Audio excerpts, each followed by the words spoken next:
Welcome to episode 161 of the Grip Strip Podcast, the Keyboard Warriors edition of the Grip Strip Podcast. My name is Philip Matthew. I'm your host, and I'm with my co host, the former iRacing Indy 500 champion, uh, computer genius, a gentleman, and a scholar. His name is Josh Fine. What's going on, brother?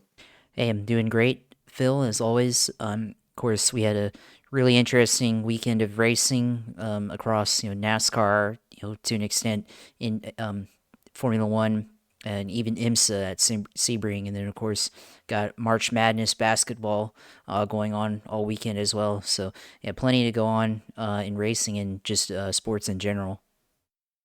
Yeah, definitely for me as a Jersey guy, seeing Princeton make the Sweet 16 for the first time since the 60s or something is pretty cool. FDU having a chance late FD in the who? game to Fairleigh Dickinson University going and beating Purdue on Friday and then almost coming through. I mean, they had a hard time last night, but the fact is they're the smallest team in the NCAA tournament, so they were going to have a hard time with that pacing of F at Florida Atlantic. So credit to them. They would have had a home game at Madison Square Garden if they had won, though. We'll probably talk about that at some point, but we'll definitely talk about NASCAR here. All three races took place last week. Get into the Saudi Arabian Grand Prix, which wasn't won by Fish Lips. It was won by his teammate, uh, Checo Perez. The roundup will talk about the cluster that was the end of the 12 hours of Sebring, which saw the top three cars overall in the race all get destroyed with 18 minutes to go. We'll get into the points and the points repercussions of all of that. The FIA WEC started, and wouldn't you know, Toyota won again. But there is positive signs with Ferrari and with Cadillac. Maybe not so much other than that, but we'll see as we go along. Formula 2 was at Jeddah last week, so we'll get into the results there. Supercross raced at Seattle, so do that. Rally Mexico, another historic win for a legendary driver. The MotoGP season starts this weekend at Portimao. There are American riders in Moto 2, so we'll focus on that and MotoGP. The Arizona Nationals at Wild Horse, whatever pass. And I think the last time they're going to be racing there, so that'll be something. That Formula E Sao Paulo E Prix also be coming up this weekend. And then we'll do our picks and uh, we'll preview and make picks for Circuit of the Americas triple header this coming weekend. Josh will do his sim segment and we'll call it a day. But yeah, let's start with the NASCAR Cup Series at Atlanta. It was the Better 400, Better Health 400. You know, at Atlanta Motor Speedway, last lap pass for the victory by Joey Logano over his former teammate Brad Keselowski to get himself his first win of the 2023 season and more or less solidify himself in the playoffs uh, for 2023, leading the most laps. He won stage one, finished second in stage two, swapped with Gumby, his teammate, in the second stage. Led the most laps, 140 of the race's 260 laps, and was able to make that pass there with uh, on the last lap or 2 laps ago or whatever to go and beat Brad Keselowski, who's trying to break nearly a 2-year winless streak because we're getting to that point because he won at Talladega back in 21. I think it was the last time he won. Yep. Christopher, so Brad Keselowski was second, Christopher Bell third. Corey LaJoie scores his best career finish again, this time a fourth place. Tyler Reddick, who wasn't feeling all that great, but somehow was able to get through and finish fifth. His car owner, Denny Hamlin, was sixth. Ryan Blaney 7th, Eric Jones 8th, Ty Gibbs 9th, so his best career Cup Series finish, and Kyle Busch an unhappy 10th. As I mentioned, Cindric got a playoff point, and from winning that stage, there's other people who led their race and got Chastain led once for 5 laps. Bowman got stage points, so they were 13th and 14th respectively. Richard finished 17th. He led one time for 7 laps. Truex scored stage points, but lost track position late in the race. Even Cody Ware led a lap, so that's something. He was only one position behind Chase Briscoe, who started 8th.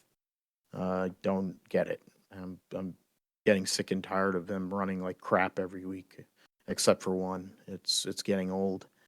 Daniel Suarez got involved in one of the late race incidents, one of the later race incidents. Eric Almirola and Kyle Larson, while Eric Almirola was leading the race, they're running a 1-2. Almirola blows a tire and they both fall out. You think about it in terms of Hendrick Motorsports, for all the guys that got penalized, Larson finishing 31st and Byron finishing 32nd does not help their cause in regards to making up their huge points deficits. Kevin Harvick was up front, and whether it's from air or whatever from Chastain, got turned and got destroyed. Harrison Burton and Chris Buescher and BJ McLeod were innocent bystanders in that deal. So, yeah, Logano dominated. It really wasn't all that interesting, but in the end, he had been buried in the third stage with pit stops and everything. Having to get back up there is very difficult to really move up unless you were strategic or you had some methodology. And of course, Joey Logano is one of the best plate racers out there. So he was able to figure out something. The cautions landed the way they did. Of course, you have the choose cone as well. All those things played into his hand, and then he was able to get the right runs. Christopher Bell was able to help him there late to make that pass on Brad Keselowski and get that victory. But, essentially it was a Ford benefit, and, I'm not mad about that by any stretch of the imagination. The highest Chevy in the field was 8th. Corey LaJoie. Yeah, sorry. So Corey LaJoie, Eric Jones, and Kyle Busch, so 3 in the top 10. Even Gagson finished 12th. That tells you. Like, usually when you go to super speedways, you figure Chevys are going to be up front, but in recent times, Fords have been pretty strong. The RFK team has been good the last couple of years with this car. You can, to a lesser extent, Stuart Haas. But Penske, of course, is going to stand out the most because of Joey Logano. And Josh, it's not shocking that Joey Logano won. It's his first win at Atlanta. That's pretty shocking. But the defending series champion has given himself a nice cushion to work on a possible repeat here after that win at Atlanta. Yeah, definitely. Ford stands for first on race day, of course. With Joey Logano winning in dominating fashion, very convincing fashion, and really it was no other manufacturer that was going to win that race. Because obviously, Ford, they've figured out something on super speedways, and now Atlanta, because it's a super speedway now. But Logano was up there for a bunch. Keselowski, who's really been impressive this year, finished second and couldn't stop Logano in the last lap, led 47 laps. So, he's leading the turnaround for RFK, and looks like, this year they've led laps in every race. So, they've done a lot in the offseason to definitely improve. But Logano, he looked like in the closing laps, the last 20 laps, the bottom lane just didn't have enough strength, compared to the top lane. I guess there was enough tire wear to where more stability would be up on the top, which is not really surprising, to be honest. Not because of the plates or anything, but just because over time you need more grip on the bottom to be able to hold the bottom, and the top tends to win out in those types of battles. And the grip was starting to fade away with the bottom lane cars, and Keselowski had control over the top lane. And I mean, I think if it weren't for Tyler Reddick and Chris Bell trying to make a move on with 2 laps to go, to get to the inside of Keselowski, it's probably is a different story, and maybe potentially Keselowski being the first guy to ever do the winner's interview from the outhouse there. So, definitely could have been different there, but Logano was able to make a move on the last lap and turn 1 and 2 and get to the outside of Keselowski and make the pass for the win. So, yeah, credit to him for doing that. But like you said, though, it wasn't really all that interesting of a race. I mean, yeah, it was close. Like the pack in the pictures, everybody's close together. They're you have momentum changing, so you get one lane taking the lead eventually, and then the other lane where it's lower, the inside or the outside taking the lead later on. So yeah, definitely. It was kind of more of that type of racing, similar to the Daytona and Talladega. And certainly, I mean, yeah, as the last lap passed, which we've seen before at Atlanta, but I think, the Carl Edwards over Jimmy Johnson, Dale Earnhardt over Bobby Labonte, of course, Harvick over Gordon, which they're calling back to that paint scheme at North Wilkesboro for Kevin Harvick in his first ever win in NASCAR. Finishes like that, I think, were a lot more cooler to see than this type of racing. And so, I mean, I don't necessarily think it's the track per se, but it's just the package, running a super speedway package on a mile-and-a-half oval. I think it's not the right idea. Although they kept it clean for once, it wasn't as crash fest like last year. So from that end, at least that's one positive to take away. The only real crashes that happened, obviously, Chastain and Kevin Harvick got into it up front. That wasn't. I can't really say that was overly aggressive driving. I think Chastain was trying to give a bump draft and just I think he got Harvick loose off the spoiler, kind of maybe like within an inch or less of touching the rear bumper, and Harvick started to get loose and then spun out and had the big one on the backstretch. And then, of course, Eric Almirola spinning out as well and collecting Kyle Larson up front. They went too long on tires there, so clearly there is a limit with the tires, even if they're on restrictor plates or tapered spacers, whatever, on a repaved track and everything. So it still kind of matters at least.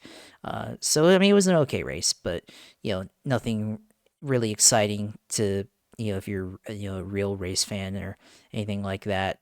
But at least it was clean for the most part. So yeah, I mean, it was interesting, and I did place a bet at the beginning of the race or before the race on Keselowski to finish top 10. So put 10 on that on even odds. So got it back. And then in the middle of the race, I decided that I would bet on Ryan Blaney since he just got back in the lead lap, and they had him at the live odds had him at 4,000.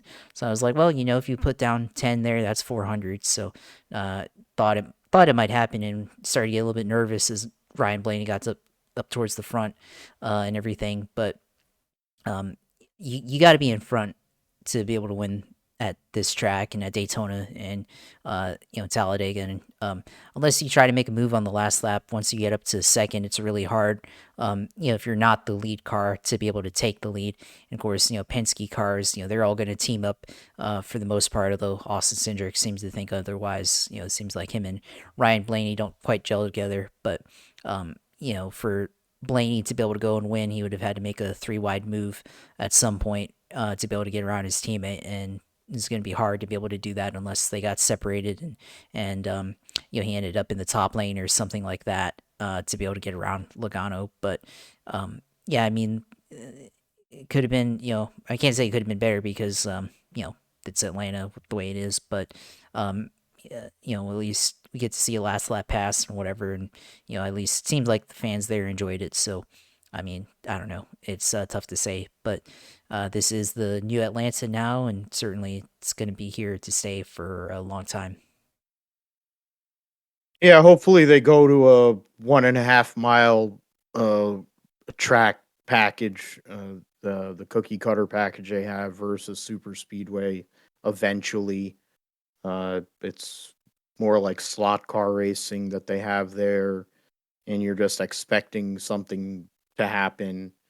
Uh, After how embarrassing the Daytona 500 was this year, and maybe a lot of the recent super speedway races have been in general across all three major NASCAR series. I think the some of the older drivers, veteran drivers, took it upon themselves to actually try to have a clean race, like Josh was mentioning, and for once they actually did. Still as boring as fuck, but they had a clean race, so for whatever that was worth. And Brad Keselowski, uh, Josh had the Tate Fogelman algorithm pick him. I picked Brad.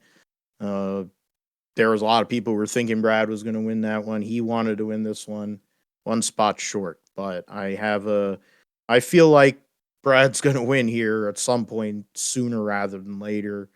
The RFK team is in a lot better situation than they were this time last year, and the same timing when Hendrick cars all got nailed for penalties was, I think, this weekend. Particular weekend was when Brad Keselowski got nailed for the first of two massive penalties his team got last year. So much different time. He's in playoff contention, so there's a lot of positives to take from that. Uh, Bell continuing to show that he's probably the number one guy at Gibbs at the moment. Hamlin hasn't exactly had the greatest start to the year. Um, I mean, Hamlin is in the top 10 in points, but Christopher Bell is second in points overall. Joey Logano is the overall points leader, and he has 1 point lead on Christopher Bell. Ross Chastain is third. He had been the points leader a couple weeks ago. Now he's 5 points back in third, going to the track where he won his first career cup race. Blaney, Keselowski, Harvick, 4 through 6. Harvick lost 5 spots after his wreck yesterday. Brad gained 4. Kyle Busch and Truex lost 2 each. Denny Hamlin, Daniel Suarez, Gumby, O. Richard, Chris Buescher, Corey LaJoy, Tyler Reddick, and Bubba Wallace are, in terms of total points, uh, the uh, the top 16 now. Of course, when you consider Will Byron is locked in because he's got 2 wins, even though he's 28th in points, that knocks Bubba out. He's 9 points out of the cutoff, which is held by his teammate Tyler Reddick. So right now, Tyler Reddick and Corey LaJoy are the last two people in the playoffs. It's early in the season, but it's pretty crazy to see the performance. Also, I mean, you got to give a shout out to the penny stacker himself. I mean, Spire definitely is putting all their energy in trying to make that 7 car actually be relevant. Probably because they're hedging with their charter, knowing that charter deal because of how bad the other car runs or has run over time. But LaJoy getting another top 5 finish on a super speedway type track, the momentum they've had this year, it's a positive sign for one of the smallest organizations in the sport to get that kind of finish. And right now, albeit to a manipulated to a point because three drivers that would be generally ahead of them are not because they got massive penalties. Right now, after 5 races, they're in a contention for the playoffs. It doesn't seem like it's out of the realm because they're running good enough. So, I mean, that's one thing. Reddick, after a rough start to the year, has turned it around the last 2 weeks. Eric Jones, it's been a rough start in general for Legacy Motor Club. So for him to get a top 10 finish was nice for the organization. I mean, both their cars finishing in the top 12 with one of their car owners coming back this coming week. And Keebler from tailback to finish 9th. So getting his best career cup finish. It's been a struggle for him in this Gen 7 car. So to get a top 10 finish is a positive sign. For a kid who's not used to losing, he's getting humbled, which is nice. Same for Gregson because he seems really depressed these days. Um, yeah, Barry got a top 20 out of that. Yeah, I mean, I guess that's all. We'll see what happens with all that stuff at COTA next week. Now it'll be road racing. We'll get into some of the changes that have taken place there with the road racing this coming year. Yeah, you got Justin Marks talking about Trackhouse. It says multiple races and multiple drivers. At least, Kimi Räikkönen running this weekend at COTA, and could be more races, but then there's other people in play. So who knows? Maybe Elio Castro Neves gets in that car at some point. All right, so we'll get into the Xfinity Series Raptor King of Tough 250. The results, well, wouldn't you know, Hank Hill wins again, won stage one, won the race, led the most laps. Kligerman won the other stage and got wrecked off of the bumper of Daniel Hemrick on the final lap. Austin Hill, Daniel Hemrick, Ryan Truex, Parker Kligerman, Riley Herbst to top five. Brett Moffitt, Josh Berry, John Hunter Nemechek, Sam Mayer, and Justin Haley, your top 10. Sieg and Custer just outside in 11th and 12th scored stage points in both stages. Alfredo and Clements actually scored stage points. Brandon Jones, Bruckshot Jones, another top 20 finish. Sheldon Creed was up there early in the day, but got shuffled back. Chandler Smith had a rear gear that relegated him to 28th. Was it Justin Allgaier got in a wreck? So big loss of points there. Yeah, wrecked by his teammate again. Wrecked by his teammate again, which is just great. I'm sure that Dale Jr. is going to love talking about that on the download. The algorithm pick, Parker Retzlaff, started 17th, but got wrecked and finished 27th. Chad Chastain making his Xfinity debut, finished 24th. Sandwiched with some cellar dweller ride buyer types. And can I see anything else? Yeah, Sammy Smith started on pole but finished 17th, probably because he's a rookie. Brennan Poole from 29th to 13th. That's a good job by them. With the, what do you call, JD Motorsports effort. But I think the bigger story isn't the fact that Austin Hill has won 3 of the first 5 races, and it looks like it's, at least initially, it could be a runaway in the regular season for him. But the fact that Josh Williams, he had incurred damage in a wreck early in the race, and they were trying to repair it. It was very cold at the racetrack, and the bear bond that they put on his number 92 Chevy didn't stick very well, to the point where it flew off, and then to a further point where NASCAR decided to put the yellow back out and in turn park Josh Williams for improper repair of their race car. So Josh Williams, in his infinite wisdom, said, "Well, you're parking me? Sure, I'll park the car." They wanted him to park in the garage, or I guess they would have wanted him to do the Kyle Busch, which is park right in front of the garage, leave it there, and walk away. That would have been better. But Josh Williams, being the man of the people that he is, parked his car on the start finish line, got out, waved to everybody, gave the peace sign, and was getting cheers for that whole deal. And then promptly was taken to the infield care center, and then had to sit in the Xfinity Series trailer for the remainder of the race until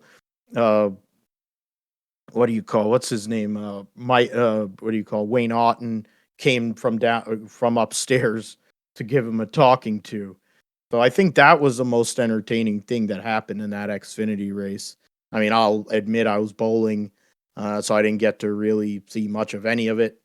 Uh, but when you look at what the results were and how many laps Austin Hill led, I don't really think there was a whole heck of a lot that happened there in that race. I mean, Hill basically was, yeah, Hill led the last 63 laps of the race, and from lap 93 to 163, so 60, so 70 laps. I guess the last 70 laps he led 69 of the last 70 laps of the race. So I think everybody and their mother knew he was going to win that deal. Um, for whatever that may be. Um, I don't know where to go with this, Josh, but if you have anything to add there, I mean, Austin Hill yeah, is it was on a heater. entertaining. 3 out of 5, 3 out of 5 races won so far this year. Josh Williams becomes a story uh, because he went and rage quit and left his car on the track, and now has gained a lot more followers on social media.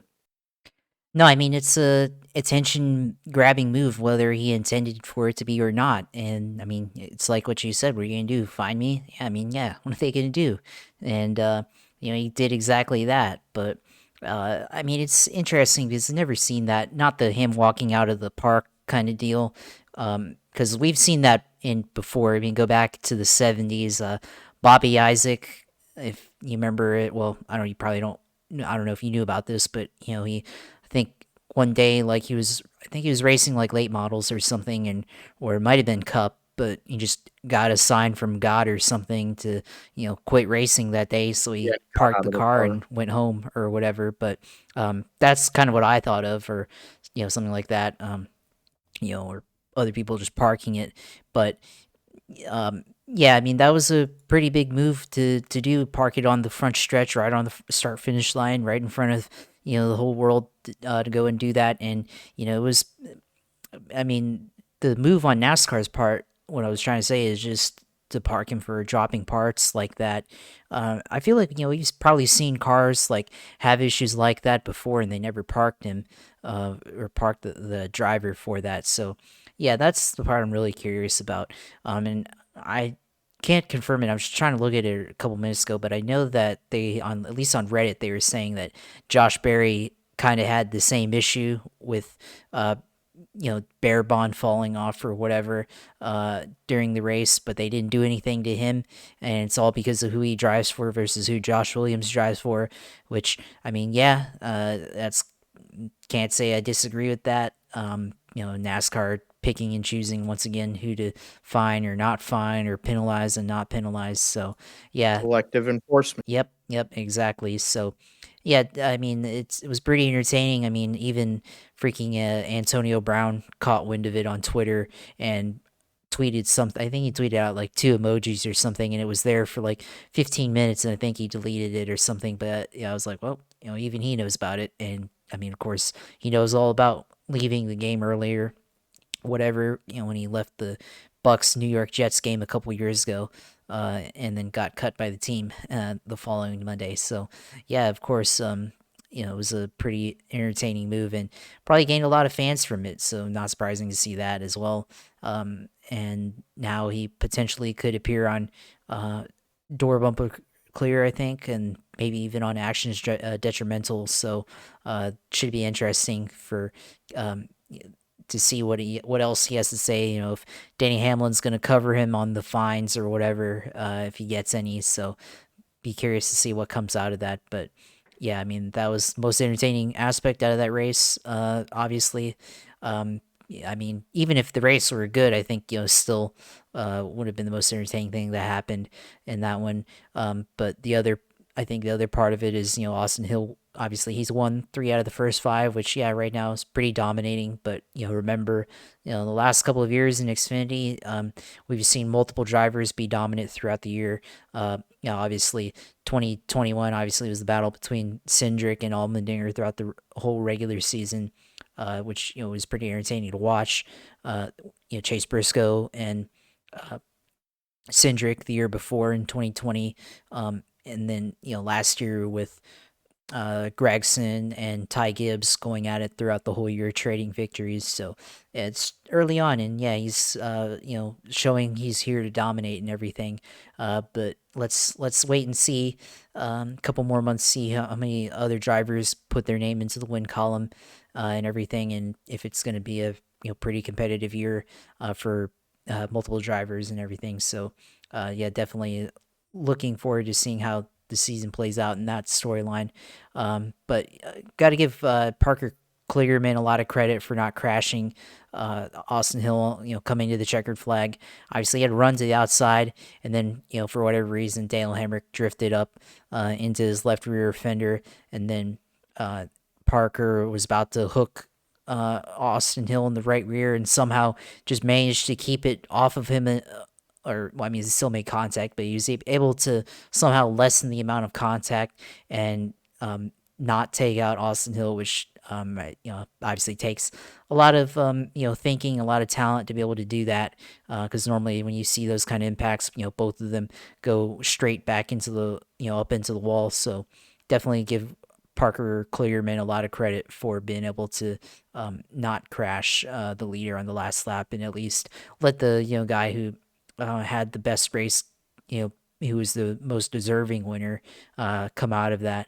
And of course, Parker Kligerman comes across fourth sideways or backwards at least. So good finish still for him and everything. But Austin Hill comes out and wins the race. So yeah, I mean, a lot of cautions in this one too, 13. So a lot of yellow flags. And then, on the other hand, you mentioned Josh Berry getting into it with Allgaier, and then Allgaier, pretty much said what we said earlier with how they've basically ruined Atlanta and the package and everything with the super speedway style racing that we see at this track, and pretty much said what I think a lot of the traditional fans who understand what real racing is about. What they said, or what they've been thinking about Atlanta, what Matt Weaver probably thinks about how they have Atlanta, and what probably 95% of the garage thinks about how Atlanta is. So, yeah, that was a good quote there and everything. But yeah, kind of curious why Hamrick tried to make that move on the last lap to wreck Kligerman, but last it happened and everything. So yeah, I mean, it's okay race and everything. I mean, didn't really watch too much of it. I myself was watching basketball and kind of flipping back and forth between it, so I didn't really see too much of it. But yeah, I did not see the Josh Williams thing live. I think I saw that on Twitter, but the other stuff, the finish, I did see. So yeah, not really too much to take away from that, other than we have a new entertaining moment of the season early on. So yeah. Yeah, we'll see what happens this weekend at COTA. I don't think anybody's gonna walk off and leave their car at the start finish line. They have very high walls at COTA. They're next to the start finish, so you'd have to walk around there. Points as of now, Hill with 3 wins, and he's had 3 additional stage wins for 18 playoff points. He has a 46-point lead on John Hunter Nemechek, the only other uh, or John, yeah, I was about to say, but then Sammy Smith. So there's 3 winners so far that are regulars in the Xfinity, or all of the all regulars. It's a truck series where it hasn't been.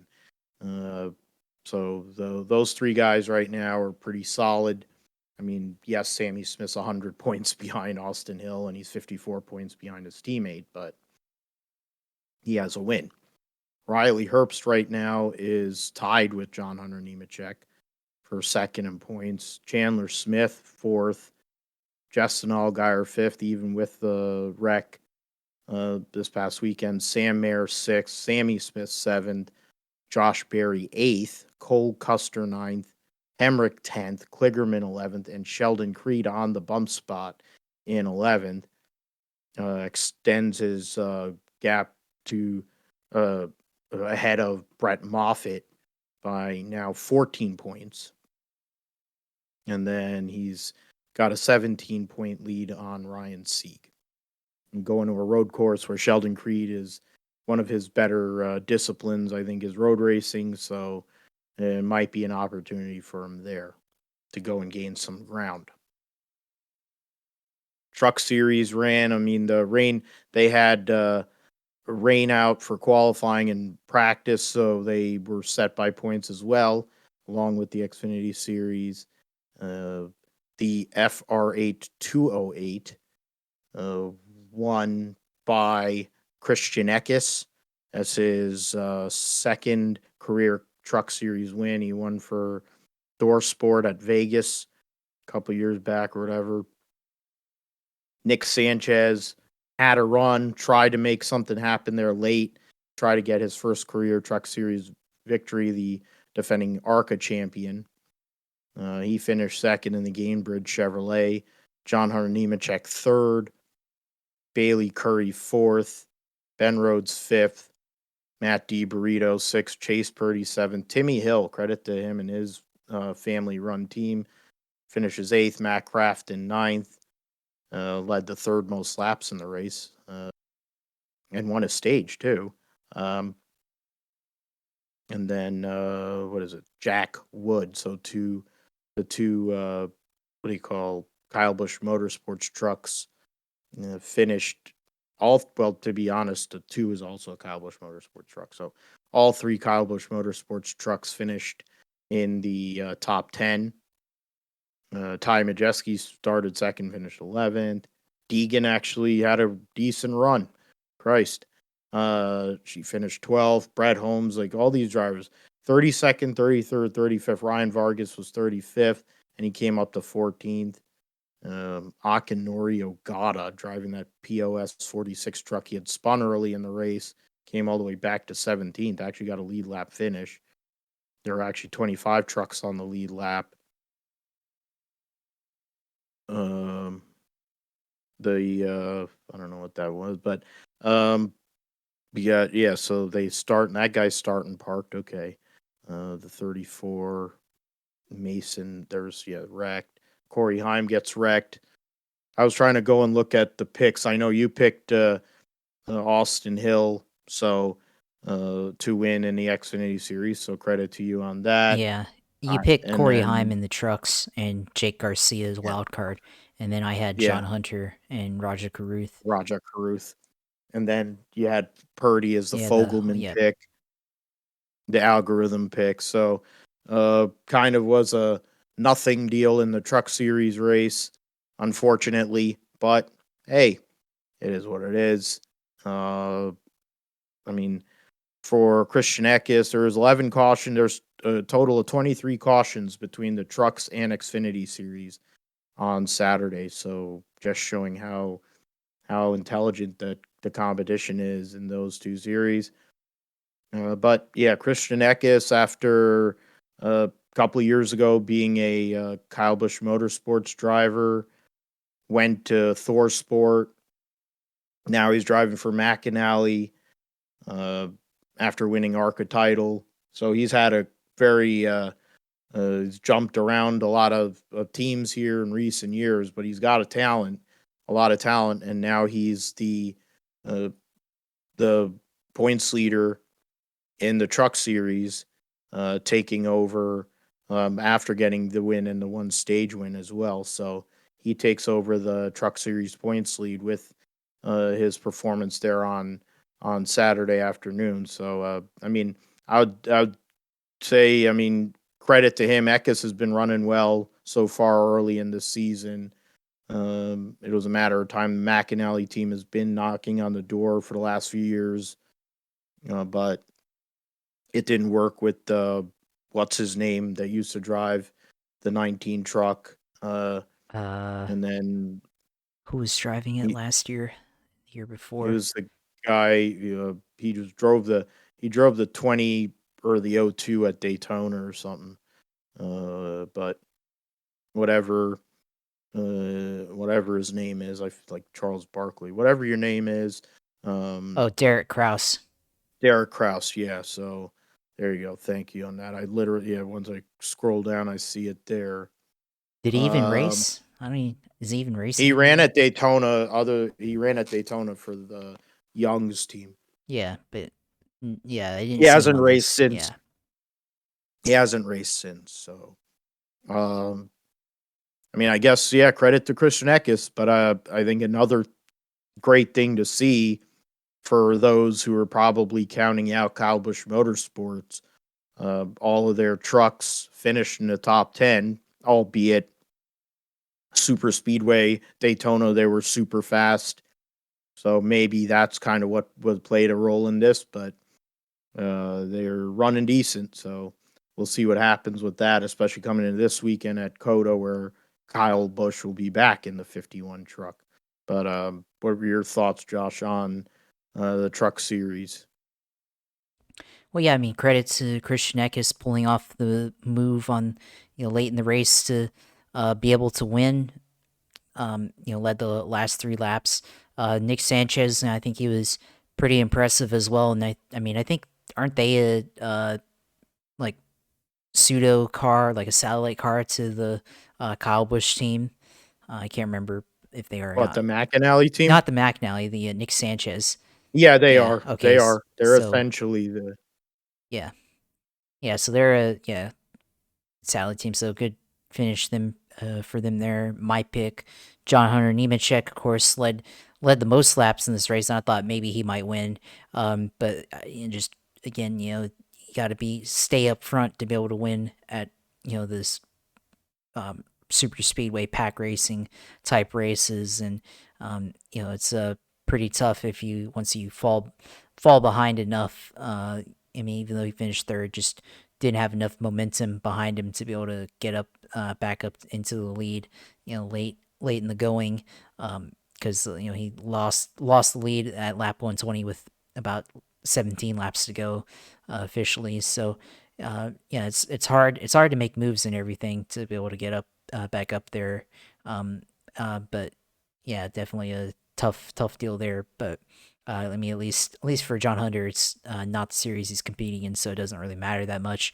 Uh, yeah, the other drivers in this race, Ben Rhodes, good finish for him. I think he's still um, doing pretty good up to fourth place in the championship now. I mean, you talked about like earlier with the Kyle Busch cars, Timmy Hill. Um, yeah, I think De Benedetto, Haley Diggin, those types of drivers that are normally up front or maybe don't get up front that much. I mean, that's kind of the benefit, I guess. On the other hand, and even Eckes to extent, like that's the benefit, I guess, of having these types of races. Is at least it does kind of give a chance to some of the smaller teams, or teams that aren't or drivers that are not as competitive at other races to be able to try to run up front and make something happen. And that's I guess when you see these types of finishes with some of these lesser I guess in the points drivers that have a chance to have their day up front. So I guess that's the benefit of it. But at the same time, still want to see better racing. And I mean, obviously we talked about it already a lot. But yeah, I mean this race had a lot of crashes as well in it, but I mean that's how it goes in this series, to be honest. So not too surprised there. Um, I think Corey Heim, I think maybe is kind of disappointed in this one. Obviously, last year he won this race, but then ran into the back of I think Nick Sanchez on the restart. So unfortunately for him, unable to be able to get the win there. So, yeah, that unfortunate for Corey Heim. But yeah, I mean this, typical Atlanta super speedway racing again in the truck series, but um, at least somebody different one. At least Bill McAnally gets first. I think his first win in the Big Three series. So at least he get that. I mean, he's been around for a long time in K&N ARCA. So finally get your win on the top three series in NASCAR. It's got to be a pretty good feeling there. But yeah, uh, pretty much theme of the weekend: drafting, pack racing, throughout all three series. and a whole bunch of nothing in most of those races outside of wrecking on Saturday and then really just driving around, holding on for dear life on Sunday. Uh, was I did the rundown there for the top 10. So yeah, so we'll get into. I mentioned the points. Ekis up by 5 on Kraft, and Majeski is 8 points back in third. Ben Rhodes in fourth. So 3 Thor Sport trucks second through fourth. Zane Smith falls from the points lead to fifth. Enfinger is sixth. D Burrito seventh. Purdy eighth. Hocevar ninth. And Tanner Gray is on the bump spot. Tyler Ankrum moves up a position and is only a point behind Gray. The From ninth through to what is it? We'll say ninth through 12th is only separated by 8 points, and you start adding in some of these other people like Nick Sanchez, Timmy Hill, who's been pretty competitive. I mean, you got Stu Ball outside. He's in 16th in points. Jake Garcia's only run 2 races, and he's out of a bunch of people who've run every race, including the likes of Haley Deegan and Roger Carruth and Brett Holmes. So something to look at there. That's one thing I didn't pick up on in terms of, or I didn't look at as closely on the driver points for where Buckshot Jones, yeah, he's 17th. He moved up from 18th to 17th in points, but he is literally 40 points. He's 40 points or 38 points behind Sheldon Creed right now for the bump spot, so that's not good for the driver of the 9 car. But yeah, all of them will be at COTA this coming weekend, so things can change, of course, in regards to all things NASCAR. Um, all right, so I'm curious. I'm going to go and look it up here for the NFL. I mean, you want to talk about things that stood out to you from the NCAA tournament there, Josh? While I'm looking up some stuff for the NFL.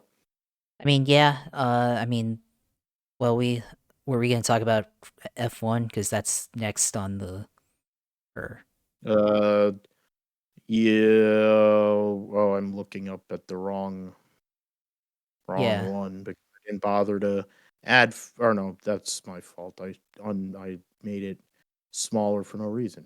Yeah, I was about to get into free agency I'm moving updates it there. So after F1, but yeah. yeah, we'll do it after F1. So good pick on that. Yeah, the Saudi Arabian Grand Prix was so interesting. I was about to go pass over it. In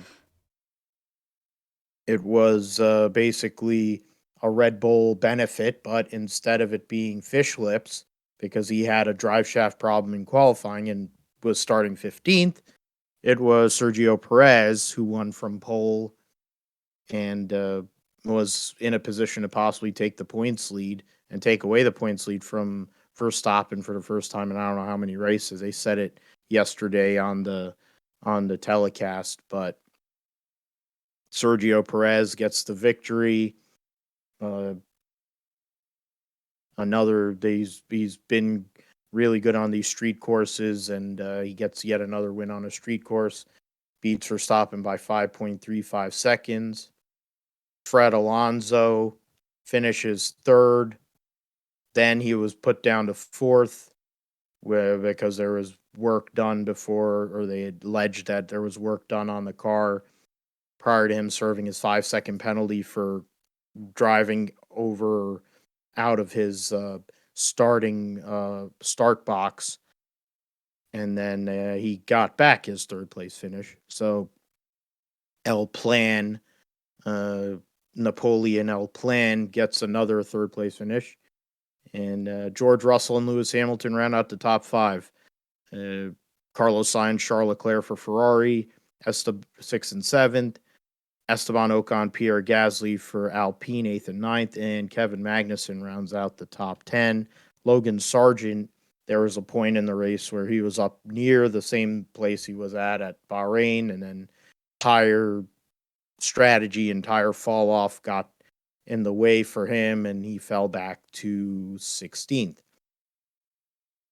Lance Stroll fell out with some sort of mechanical issue, and that was basically the only real kind of manipulative part of the race took place where they decided to throw a full safety car instead of a local or what do you call um what do they call that? Or am I forgetting? Not a full safety car with I was going to say a local yellow, like a sports car race, but then they have the VSC, virtual safety car. Instead of throwing a VSC, they threw a full safety car out there to get the whole field packed together, get all the pit stops done. And essentially, I called it on the Grid Talk podcast a competition yellow to help Max Verstappen get up there and possibly win the race, which, to be fair, almost did happen. So, I mean, we'll just get into the standings. Next race, of course, will be the Australian Grand Prix in a couple weeks' time. Then there'll be a 1 month break between that race and Baku. The drivers' points sees Verstappen up by one over Sergio Perez. Fernando Alonso's third with two third place finishes. 10 points ahead of his countryman Carlos Sainz, who is tied with Lewis Hamilton for fifth. George Russell is sixth. And then you have everybody else there: Stroll, Leclerc, Bottas, Ocon, Gasly, who's scored points in both races so far this year, so credit to him. He's 7 drivers so far have scored points in both races. Magnussen and Albon. And then in the constructors standings, you see Red Bull has a pretty solid lead. They're 49 points ahead of Aston Martin, who's tied with Mercedes for second and third. Ferrari is fourth, 12 points behind them. Alpine is fifth with 8. Alfa Romeo with 4. Haas and Williams both have 1 point apiece, seventh and eighth. AlphaTauri and McLaren still have not scored championship points in 2023, but of course it's only 2 races in. So it was pretty much a processional race. There was a whole heck of a lot going on. Perez had gotten away. I mean, Alonso beat him on the start, and then he had to give the place back. And once he gave the place back, Perez pulled away. And I think it was going to be pretty big margin of victory if they hadn't thrown that safety car out there. Verstappen starts 15th. He was moving up with relative ease. And I think he would have probably gotten up there organically to the podium. Maybe he would have finished third instead of second. But I think all the stories really are the fact that Red Bull's car is so much faster than everybody else on the grid. It doesn't really matter. Nobody's going to do anything. Alonso continues to show that this Aston Martin group has done a good job, and maybe for the first time in his career, he's made a good choice in changing teams. The Mercedes cars are still not great, but they're making the most out of the situation again, like last year, while Ferrari, with the full safety car, figured out a way to dick step themselves with bad tire choices and the car not working on the hard tire. And I think that's really all from that race. I don't know what else. Albon having a brake issue there, having to fall out. He probably was on the precipice of points there, but because Williams is actually showing a upgraded team and car and everything, so it looks like they're in a much better state, at least for now. We'll see how long that lasts. But yeah, Checo wins. There was a bit of a sweat for Checo and for Fish Lips. The Verstappens proving once again at how they're not only bad winners, but they're even worse losers with the way they handle that whole situation post race. But I can't be shocked. It's just who he is. But Checo Perez gets his 5th career Formula One win. Josh, good weekend for him. At least for now, he is in the title race, but it's only 2 races in. Yeah, it's only 2 races in, but at least we didn't see Max Verstappen win. once again, breaking his streak of wins and everything going back to the end of last year. But um, you know, for Perez, obviously he gets the win, dominating fashion. Obviously, teammate in Verstappen had issues throughout qualifying with the drive shaft, so obviously didn't have a good qualifying effort there, and could have been worse if Verstappen would have been able to qualify better. But uh, I think for Perez, I mean, it's a good win, but obviously Verstappen took away the fastest lap there on the last lap of the race, and then even furthermore, they were telling Verstappen to hit 133 on the lap times, and he started pushing 132s, and they told him not to go for the fastest lap. But he did it anyways and kept the points lead over his teammate there. So, I mean, call it whatever you want. I mean, I think it's pretty ruthless actually, whether that's a positive or negative thing. Um, but that's what Verstappen did, and keeps the points lead by 1 point over his teammate. So so far, yeah, pretty competitive. After two races in the championship, even if it's among two team cars, but yeah, I guess that was the more interesting part is the dynamics between two teammates. Seeing, I mean, if you want to see the leader go from the back to the front, I don't know, maybe instead of sprint races, they should, I mean, the Americans that own Formula One now, maybe they should implement um, the inverted starts like they do in short track racing here in America. And then maybe you see the fastest guys drive their way up to the front within the first half of the race, first quarter of the race. That might be entertaining to watch.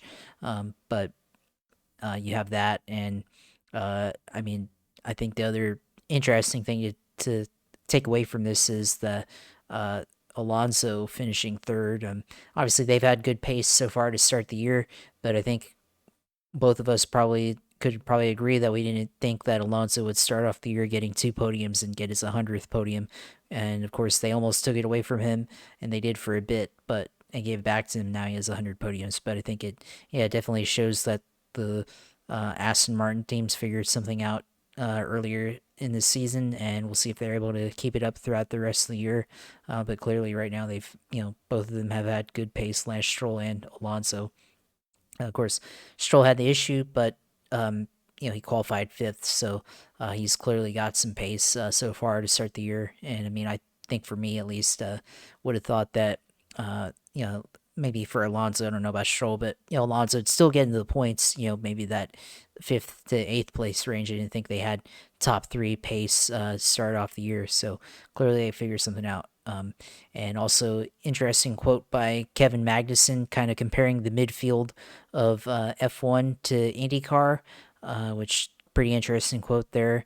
We'll see how Formula One people want to take that, how they want to make that comparison to IndyCar. Obviously, competitive throughout the field in IndyCar, and now it seems like the midfield, the bottom half of the top 10, seems like it's fairly competitive in Formula One these days. So I think that's a pretty good comparison, fair assessment to make for F1, in the midfield. So um, can't disagree there with that comment. But yeah, I mean the race itself. I didn't even watch it actually. I was out doing some other things before coming back home. I think I got back at home in time to see the winners' interviews with Max and with Checo. So I listened to it for a bit though. But yeah, I think it was so entertaining, like you said earlier, that we almost skipped over it, like you said. But I mean, there's still some interesting dynamics to take away from it. Mainly being the you know dynamic, the story between the two Red Bulls up front. And I mean, Phil, credit to you. You got the podium basically right. I mean, you just didn't have the order. So um, that's good on your part, I guess. But hey, um, I think two of the three in the podium, I think that's pretty easy to pick, and then it's just a matter of getting that third spot right, and then I guess the order. But that's how it goes sometimes. Hey, you gotta a squirrel has to find a nut once in a while. Especially when you have a fish lip fuck and a guy with a Napoleon complex on the podium. Uh, yeah, I mean Kevin Magnussen can speak from experience, of course, running in the U.S., ran an IndyCar race, and also ran in IMSA. He also, his dad, his legendary father Jan, ran in Formula One, ran in IndyCar for Carl Hogan and Penske and other people. Ran in And NASCAR in then, Sonoma too. a while back. And then he, of course, was a Corvette racing guy, GT, and prototype racer for Panos for many years. So he's plied his trade in sports cars forever. So there's somebody who can really understand how the dynamics of that. I think Kevin Magnuson's probably one of those good perspective people, for sure. But yeah, we'll wait until Australia, and then we'll have a long gap, the whole month of April, basically, to 25. Yeah, so it's like 3.5 weeks between the race end and the first day at Azerbaijan. So see how that all goes. Okay, so yeah, I went on the NFL website, and I mean they're bringing uh, what is it? They're gonna bring wow. So Josh Dobbs is signing uh, with the Browns to be Deshaun Watson's backup. Bills are signing Damian Harris from the Patriots after losing Devin Singletary to Carolina, I think it was, and then Cam Newton he's throwing at the Auburn Pro Day for whatever reason. Brandon Cooks got traded from Houston to Dallas, so he gets a reprieve, or no, Singletary. I mixed him up with Miles Sanders. My fault. Because he's signing with along with Dalton Schultz to the Texans, so that's uh, something there. OJ Howard signs with the Raiders as that's their measure after they traded Darren Waller for a ham sandwich. Baker Mayfield, it sounds like, is going to be the starter in Tampa Bay for whatever that's worth. And yeah. And then Gardner Minshew, they're talking about him because he signed to play for Indianapolis. Javon Hargrave, now a 49er. NFC Championship would have been a different game if Brock Purdy didn't get injured. No shit, Sherlock. What is it? Yeah, CJ Gardner Johnson's signed with the Lions. Vikings signed Panthers signed Adam Thielen. Laramie Tunsil goes back to being the highest paid left tackle in the NFL, even though he isn't the best left tackle in the NFL. That guy resides in Santa Clara. And see some of these other ones. Yeah, Jamal Williams being pissed off about the Lions not wanting to pay him after he led the league in touchdowns. So I think he's probably better off in New Orleans with Derek Carr, to be fair, because they actually run the ball in New Orleans, and he'll be able to bounce off with Alvin Kamara, which means that can be a potent combo akin to what Mark Ingram uh, and Alvin Kamara were back years ago.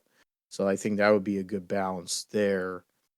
Let's see. I mean, I think that's about it for the last couple of days in news. I mean, I think we'll start talking more about the NFL draft after all these pro days happen for these quarterbacks next week. We'll probably get into it more. But did you have anything else to add there, Josh, in regards to NFL free agency or some moves that your Jaguars have done? What moves? Okay, so that means nothing. So there you Well, go. yeah, I mean, exactly. Or But, well, I yeah, will say that I'm kind of concerned about the lack of moves. Like, I knew they were going to have a problem with cap because, or with the salary cap because they've made so many moves and they picked up Calvin Ridley and everything. And I wonder if that factored into failing to re sign Arden Key and Jawan Taylor. But Uh, it is a little concerning that they haven't been able to add any veterans. Although, granted, they are in a very tight spot with cap space and, um, with the available cap for this year and next year, and they need to be able to retain and re-sign their own guys that they've drafted the last couple of years to long-term contracts. So there's that, but you can always manipulate the cap, and just surprised that they haven't gone after or tried to sign at least one player from another team. So that's all I got to say about that, really. I think the draft is where you guys are going to go and make your hay. I mean, even though I know who your GM is and his track record has not exactly been known for drafting great, but I mean, he did draft Trevor Lawrence. And your guy you got last year isn't bad. So at least he hasn't missed on those two. Um, Niners signed Cleveland Farrell, former top 5 draft pick for the Raiders, defensive end. So he'll get to benefit from Javon Hargrave signing there as well, along with Eric Armstead. And yeah, the defensive player of the year, Nick Bosa. Jake Brendel comes back. So that means a center position, the whole lot, like from left tackle to center and to the right guard. 4 of the 5 spots are pretty solidified. It sounds like the Niners are going to go in from within for their replacement for McGlinchey, which is fine, because at the end of the day, McGlinchey is absolutely god awful, and he got paid because of just the lack of um, players out there, not because he's actually really that good. Because he's a one-way tackle, he's a run blocking tackle. He can't pass block if his life depended on it without committing a penalty. So you bring back up, got a bunch of other defensive depth signings because basically their whole entire depth was signed away. So having to make those pickups there. And Tayshaun Gibson coming back is a big deal to play with Talanoa Hufanga and Tabor Pepper, the best long snapper in the NFL, coming back, but they'll be working with a new kicker. Wishnowski's still there, but still don't know who the kicker is going to be. It isn't going to be Robbie Gould, unfortunately, but see what happens as we go along. All right, so now we'll get into the GSP roundup. The 12 hours of Sebring, it was pretty tame, I would say, and then 18 minutes to go happened and saw the top 3 cars in the race crash. I mean, that is just insane. Philippe Albuquerque was driving. Are they showing the? I don't know. I guess the highlighted persons who qualified the car. I guess is what that is. But the that's the one who qualified the car. So it was Jaminet was driving and he was in the lead. Albuquerque was trying to pass him coming out of turn 1. Jaminet made a dart over, slight hedge move over, and sent Albuquerque into the grass, which then, once he came back on the track, T-bones Jaminet, and they collect the Porsche, Jaminet's teammate, Felipe Nasr in the 7 car. So the top 3 cars overall in the race get knocked out. They finish 9th, 10th, and 11th overall. And they finish, they still finish 3rd, 4th, and 5th in class, even though they didn't run the last 7 laps of the race. The beneficiaries of that were Pippo Durrani, Alexander Sims, and Jack Aitken. Aitken was in the Wheel and Engineering Cadillac at the end, and he got to cross the line and get that victory for Action Express. And then the BMW M Team RLL effort, after a rough Daytona 24 hours, gets a 2nd place finish overall with Connor DeFilippi, Nick Yaloy, and Sheldon Vanderlinde. 3rd place overall, and winner of the LMP2 class was John Ferrano, Kiffin Simpson, and one Scott McLaughlin for Tower Motorsports in the LMP2s. They won by less than a second over Seth Thomas, Mikkel Jensen, and Scott Huffaker for TDS, Dwight Merriman, Ryan Dial, and Christian Rasmussen, fifth overall, third in class. Keating, Chatine, and Quinn in the PR1 Matheson Wins car finished fourth in class and sixth overall. Kurtz, Hanley, Siegel, CrowdStrike Racing by APR, fifth in class and seventh overall. The high class racing team with Anderson, Ed Jones, Fjordbach finished eighth. Gar Robinson, Felipe Fraga, and Burdon in the Riley Motorsports 74 finished 12th overall and won LMP3. Let's see. GTD Pro saw Klaus Bachler, Patrick Pile, Lawrence Vantor win the GTD Pro category, the FAF Porsche, after what was a pretty bad Rolex. Porsche comes back and gets a win at Sebring over Jack Hawksworth, Ben Barnicoat, and Kyle Kirkwood in the Vassar Sullivan Lexus. Juncadella, Gunon, and Engel in the WeatherTech Mercedes finished third after winning the Rolex.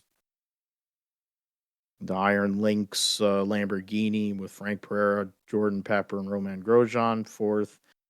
Antonio Garcia, Jordan Taylor, and Tommy Milner for Corvette Racing finished fifth. Daniel Serra, David Rigon, and Casagrande for Risi Competizione finished sixth in class. And seventh was the Turner Motorsports BMW. They were a lap behind with Oberlin, Hall, and John Edwards. The Daytona Rolex 24 winners of Blomqvist, Braun, and Elio Castro-Neves had issues this weekend and were unfortunately unable to compete. Probably would have benefited a lot. They were about 20 laps back in the race, finished 24th. Just in front of the GTD winners, Paul Miller Racing, New Jersey based organization, dealership thing there. Brian Sellers, Madison Snow, and Corey Lewis get the victory over a fellow BMW of Patrick Gallagher, Robbie Foley, and Michael Dinan in the Turner Motorsports 96. Julian Andlauer, Udell, and Brule in the 92 Kelly Moss Porsche, Riley Porsche rounds out the podium. The McLaren finished fourth, Lexus fifth.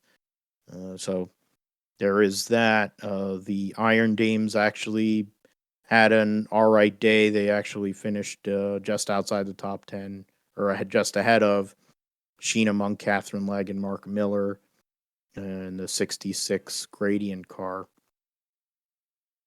And yeah, so that is that in terms of the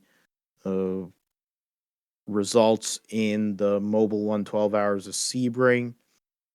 I want to go and bring that. And then the points as of now, leading into Long Beach for some of these classes, I think it's just literally the prototypes and then GT. I think it might be a prototype only deal. I am not sure.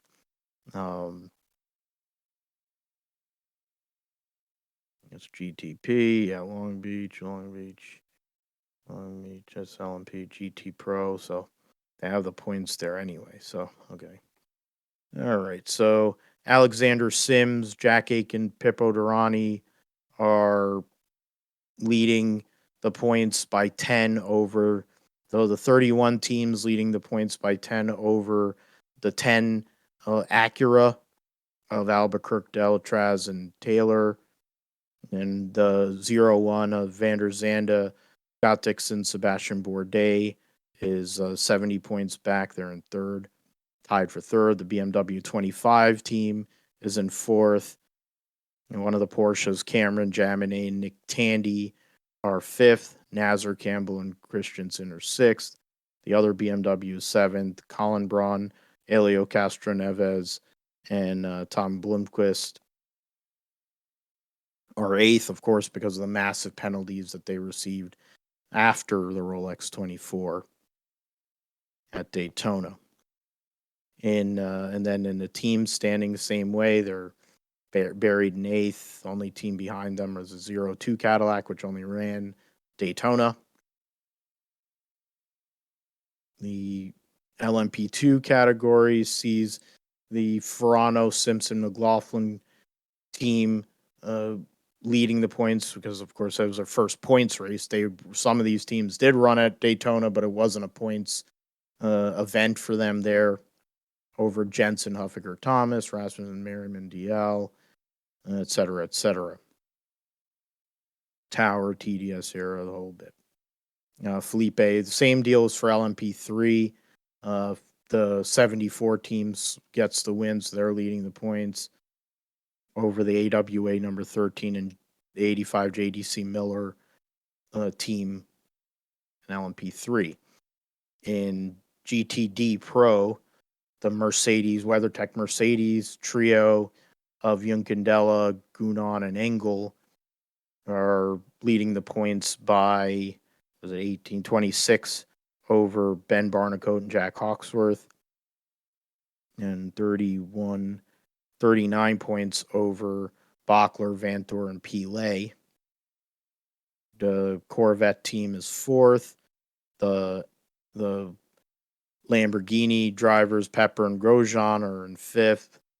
And the Aston Martin group is sixth. Riberos, Pedard, and Ross Gunn. The Ferraris, Sarah Rigo on seventh. Let's go on from there. That's GTD Pro.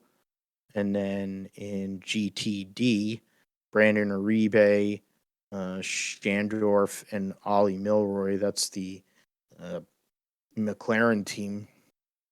They're leading the GTD points over Brian Sellers and Corey Lewis and Madison Snow by a point.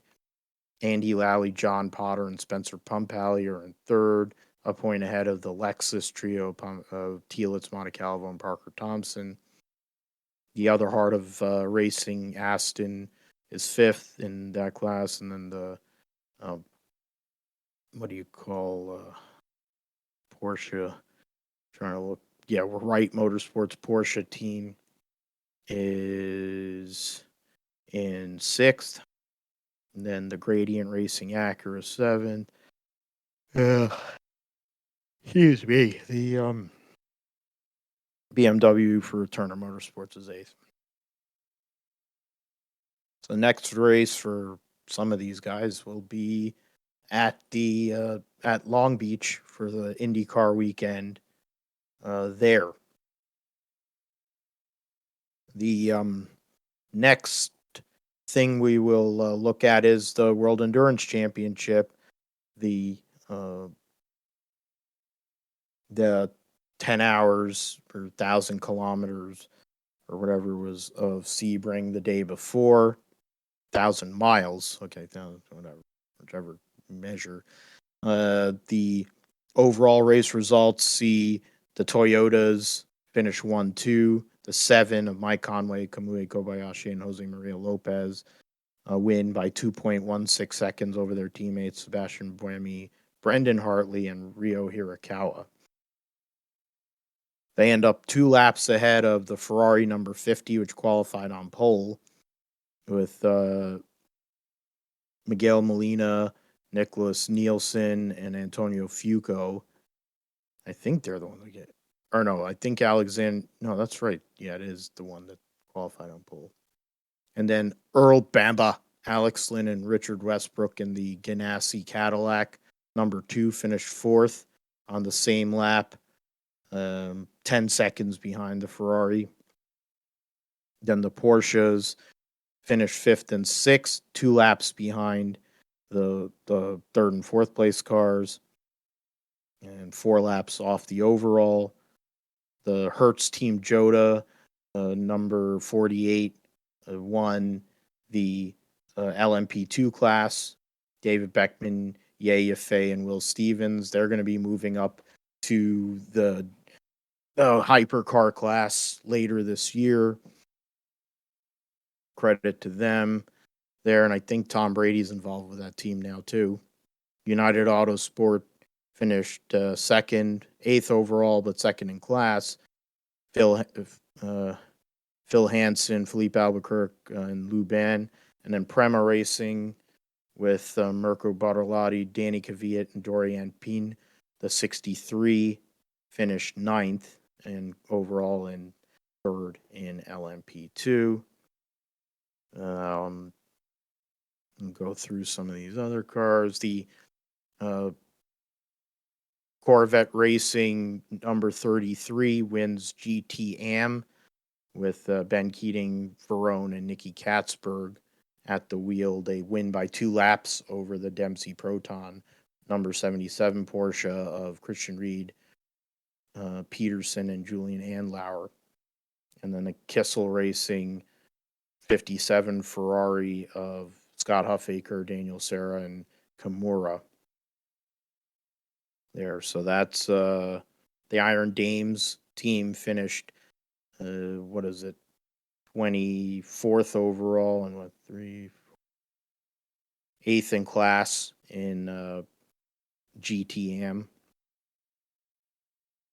Issues for some of the prototype programs there. The Glickenhaus team had problems early in that race. The Peugeot team continues to have reliability issues and different gremlins. It's ever since they've brought the car out, they've had issues. And then the Van Wall team had issues during practice. In fact, they're able to get 215 laps is part of probably a miracle, considering how bad that car and team is. They will run their next race, of course, will be at Portimao in April, on the middle of April, so April 14th. So they have a few weeks' time, 24 days' time, in fact, before their next race. Get to Formula 2 in Jeddah.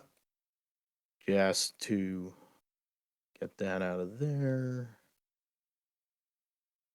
The race results from Jeddah. I gotta say, for as shitty of a track as it is and all the other horrible things, the place looks a lot better when they're run it in daylight. And they ran the Formula 2 race in daylight, and it wasn't bad at all.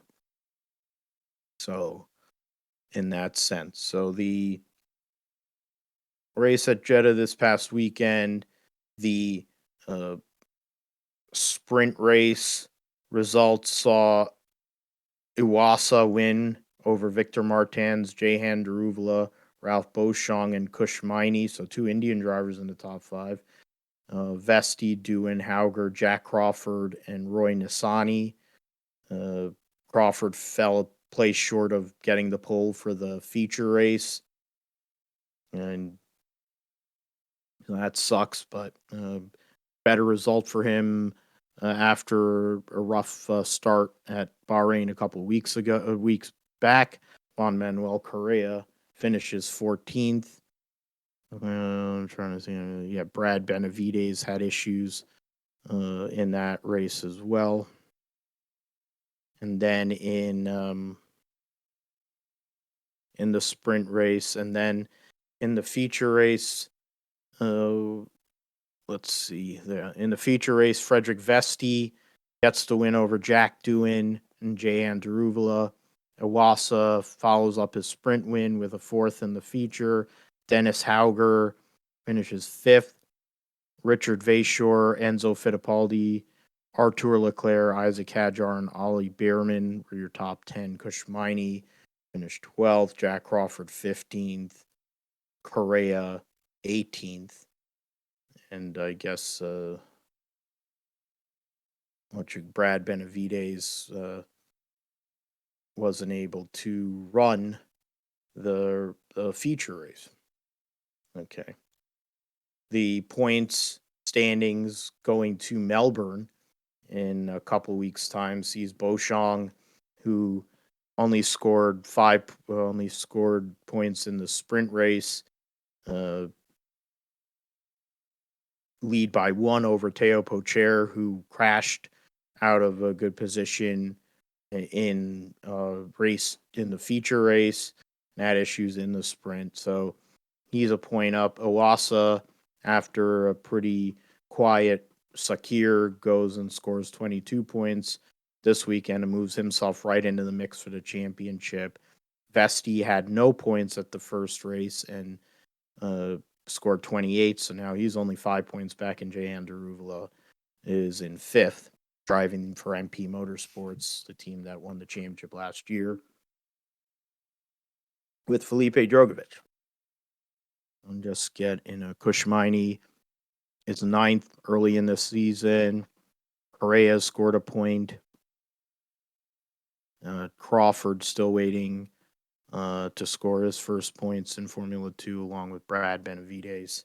So we'll see how that all goes. Supercross at Detroit saw Chase Sexton get the victory in the 450s, but get penalized in the afterwards for an infraction. But Sexton gets the win over Cooper Webb, Eli Tomac, Justin Barsha, and Ken Roxon. Looks like, yeah, Aaron Plessinger got the whole shot, led 20 laps, and crashed. It looks like fell down out of the lead. So unfortunate for him, the KTM rider trying to win his first 450 main. So that's a bad situation for him right now. So then the point standings see Cooper Webb with 2 wins so far this year. He's leading. He leads the points over Eli Tomac by 3. He leads Chase Sexton by 17. Those 3 guys have won 9 of the 10 races so far. Roxon winning the other one a couple weeks ago. So that's where all the riders are in the 450s. And then in 250s, what a shocker. Hunter Lawrence gets the win over Nate Thrasher, and Danger Boy Hayden Deegan gets the whole shot, but isn't able to get the lead. It was pretty straightforward. Hunter Lawrence led every lap, wins the race. He has won five races so far, 5 out of the 6 so far. Thrasher winning the other one. Deegan is third, Jeremy Martin fourth, Max Anstey in fifth. But Hunter Lawrence trying to join his brother to go and win 250 championships this year. But otherwise, once you get past that, there's actually a pretty good battle between the next 4 guys, only 12 points separating them. So something to look at. Next race will be in Seattle. So back to the West Coast.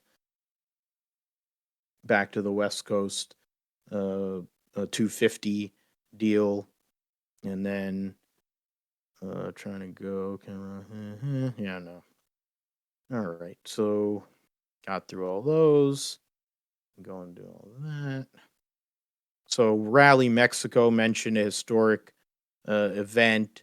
Sebastian Ogier, the multi-time World Rally champion, comes back in his limited schedule and gets a 7th win in Rally Mexico by 27.5 seconds over Thierry Neuville, and then 27.9 seconds over Efren Evans, his Toyota teammate. Kalle Rovanperä, the defending world champion, was 4th, so 3 Toyotas in the top 4.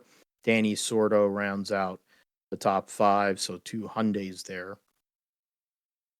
The first Ford was Ott Tanak in 9th. And then outside, those are the ones that were the whatever hybrid, whatever cars, the main class cars. WRC2 cars filled spots 6 through 9, or 6 through 8, and then also 10th. Let's see, trying to see over there. Who else is there? So the other Ford uh, of Loubet finished 26th in the rally, so that's uh, rough for them and that team. But Ogier, yeah, so seventh rally Mexico win for uh, Ogier, and which is pretty crazy to think. I mean, it used to be Loeb would win all those races. Now Ogier is still holding on, running the World Rally Championship. He was thinking about running sports cars, but it doesn't look like that's what he's going to do, at least for the moment. And his second rally, seven victories. So he was tied with Sebastian Loeb with 6. So now he's um, leads the he went and leads that the most wins there. Actually wins the world. He's leading the championship right now. So credit to Ogier, the legend, and then M Sport. So back on it. So the next rally will be in Croatia, which is in a month's time. The points going into the that race and uh, the standings. That's a championship. That's great. I want to see the standings. There you go. Championship standings. That's what I wanted to do. So OGA's run 2 out of 3 races, but the 2 races he's run, he's won. And he's up by 3 over Thierry Neuville and 4 on Kalle Rovanperä. Atanak, who won in Sweden, is in 4th, and Efren Evans is in 5th. We'll get back to that in a month's time. The MotoGP season starts this week at Portimao. There are, of course, the main major changes. One of the major changes is there's going to be a sprint race every week, every race in the MotoGP uh, series. So there will be extra races, extra points out there. Pecco Bagnaia, of course, comes back as world champion now with a new teammate, Enea Bastianini. Nothing really changed any of there. The Raul Fernandez and I'm trying to find his teammate there. Raul Fernandez for the RNF team. They that's the old Petronas Yamaha effort. Yeah, him and Oliveira, 2 cast-offs from KTM, now riding for the Aprilia satellite effort. Then, what is it? Brad Binder now being joined by Jack Miller on the Red Bull KTM factory rides. Joanne Mir joins Marc Marquez as teammates at Repsol Honda after the Suzuki dissolved their program. His former teammate, Alex Rins, is at LCR Honda, taking over for Alex Marquez, who moves over to Grassini Racing on their Ducati program, along with Fabio Di Gianantonio, who was in the top 5 in points last year. Alicia Spargaro finished in the top 3, Martin, etc. So we will see what happens with that. Can Marc Marquez, does he have one more left in him, or is at the end of the line? Can KTM come through finally and have a chance in the World Championship? Will Ducati continue to dominate just because of numbers, or can Fabio Quartararo and even Franco Morbidelli make a charge with the Monster Energy Yamaha effort? One other change is the Aprilia satellite team, the Tech 3 team is now the Gas, or yeah, I mean, I think they're KTM. That's right. My fault. So they're gas team now, Paul Espargaro and Augusto Fernandez coming from Moto 2 there to ride in MotoGP this year. And then we'll go and bring up Moto 2. Some changes, but the two Americans are still in the series. Sean Dillon Kelly riding for American Racing on the 4 in his second season, full season. And then Joe Roberts with Italtrans on his number 16. Darren Binder was in MotoGP last year. He moves back down to Moto 2. COTA Nozani was in World Superbikes riding with Garrett Gerloff last year. Now he's in Moto 2 with the VR46 team. And then Tony Arbolino, who's been in the lower formulas for a while. Celestino Vietti, who won races last year. Lorenzo Della Porta. Sam Lowe's the veteran. Trying to see some of these other guys. Aaron Canet, who's got his whole entire neck is tatted up. It's kind of scary looking. What is it? Fermin Aldeguer. It sounds familiar. Ben Snyer. Yeah, he's been around for a while. Chantra won last year. Acosta won last year. I think Iagura won a race last year. So, I mean, it's a competitive class. Let's see if American can actually win it. Be nice to see, but will he get a chance in MotoGP? That's the greater question. Arizona Nationals this coming weekend at in Arizona.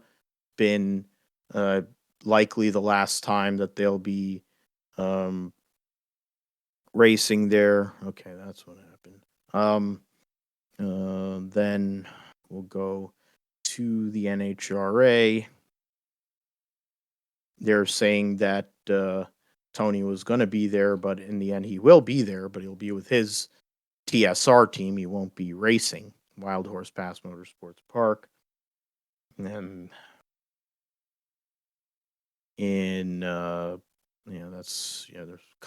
what is the point of having a 6-car field? What is the point of even running that race like that? If you have 6 cars, that's just really stupid. In Comp Eliminator, but yeah, in Pro Stock, it's the usual. Was it 5?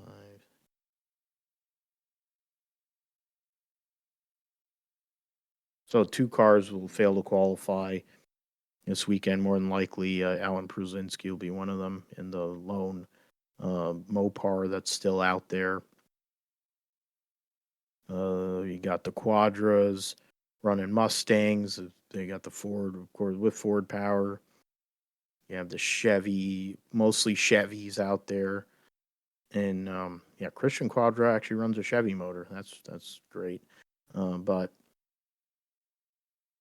I'm trying to go through here. Yeah, you have Enders, Anderson, Stanfield, Troy Coughlin Jr., Matt Hartford, Dallas Glenn, Bo Butner, Camry Caruso, Shane Tucker, Derek Kramer, Kyle Koretsky, Mason McGahey, Jerry Tucker, and Chris McGahey. And then the Quadras. In Funny Car, you have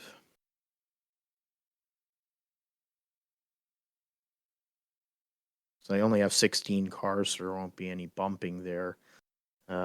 Caps, Height, Tasca, Force, Pendragon, DeJoria, Wilkerson, Hagen, Alex Laughlin driving for Big Jim Dunn, Paul Lee, Terry Haddock, Blake Alexander for Jim Head's team, J.R. Todd, Chad Green, Jim Campbell,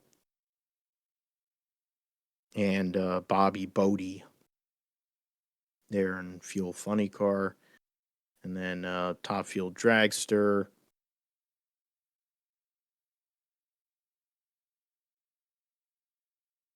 $16 cars in Top Fuel Dragster. Brittany Force, of course, the defending world champion. Antron Brown. Austin Prock, Justin Ashley, Steve Torrance, Josh Hart, Sean Langdon, Doug Coletta, Clay Milliken driving. He has a DSR car. Okay. Yeah.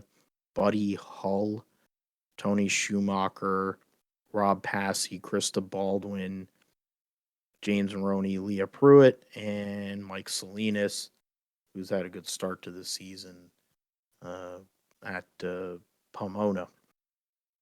Or not just, or they're going to Pomona. What am I talking about? They're at Gainesville.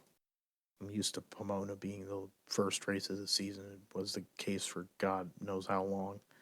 And the last but not least, this has been going on a while, is the Formula E Sao Paulo E Prix this coming weekend. The points going into that race in Formula E World Championship. See Pascal Verlaine still leading, didn't score any points, didn't finish at South Africa. And Jake Dennis is still second, 18 points back, has not scored in the last two races, while Jean-Eric Verne has won in India and finished second with the fastest lap at South Africa. So he's now back in the mix, only 12 points behind Dennis and 30 behind Verline. Antonio Felix da Costa, for the teammate of Verline's at Porsche, finished third in India and won in South Africa. And he's 4 points behind Verne. And Nick Cassidy is finished second and third in India and South Africa, respectively, to now be in fifth. I'm trying to go through here. Buemi is sixth. Rene Rast, Sam Bird, who's DNF'd the past two races, Jake Hughes, and Luca de Grassi, who hasn't scored points since the first round of the championship. Andre Lauderer and him are tied in points. Lauderer had huge points at Mexico to start the year and hasn't done much since. Defending world champion Stoffel Van Dorn is in 13th, so a tough start for him in his championship defense. But it could be worse. He could be one of the drivers that hasn't scored points, which is like the App team or Max Gunther so far in the 2022-23 Formula E season. Their App team is the only one that hasn't scored points this year. Maserati team's barely ahead of them with 3 points. So that whole remake of that team, it hasn't worked out so well with this new formula. So we'll see what happens this weekend at Sao Paulo. And we'll go over all that stuff, of course, next week on the Grip Strip podcast. So let's get into the racing at Circuit of the Americas. Brought it up earlier prior to the show, Josh. Of course, the decent fields. There will be a little bit of bumping process in each one. There's for the XPEL 225 truck race, there will be 39 drivers for 36 spots, so 3 trucks will go home. I mean, last year the race ended with the a last lap crash in the big hairpin, which involved Alex Bowman and I forget who else, and Kligerman and somebody else, and Kyle Busch. Yeah, that's right. And that allowed Zane Smith to sneak through and get his second win of 2022 on his way to what would end up being a Truck Series championship. In this case, we'll see what happens this year. Bowman is back driving for Spire in the number 7 Hendrick car Chevy. Nemco's randomly there for some guy named Samuel Lecomte or Lecomte.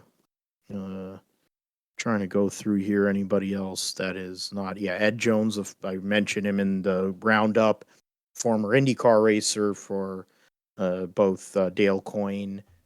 I think Dale Coyne. He ran for Dale Coyne. He ran for Ed Carpenter. He ran for Chip Ganassi. He ran for all of them, and now he drives an LMP2 in a World Endurance Championship.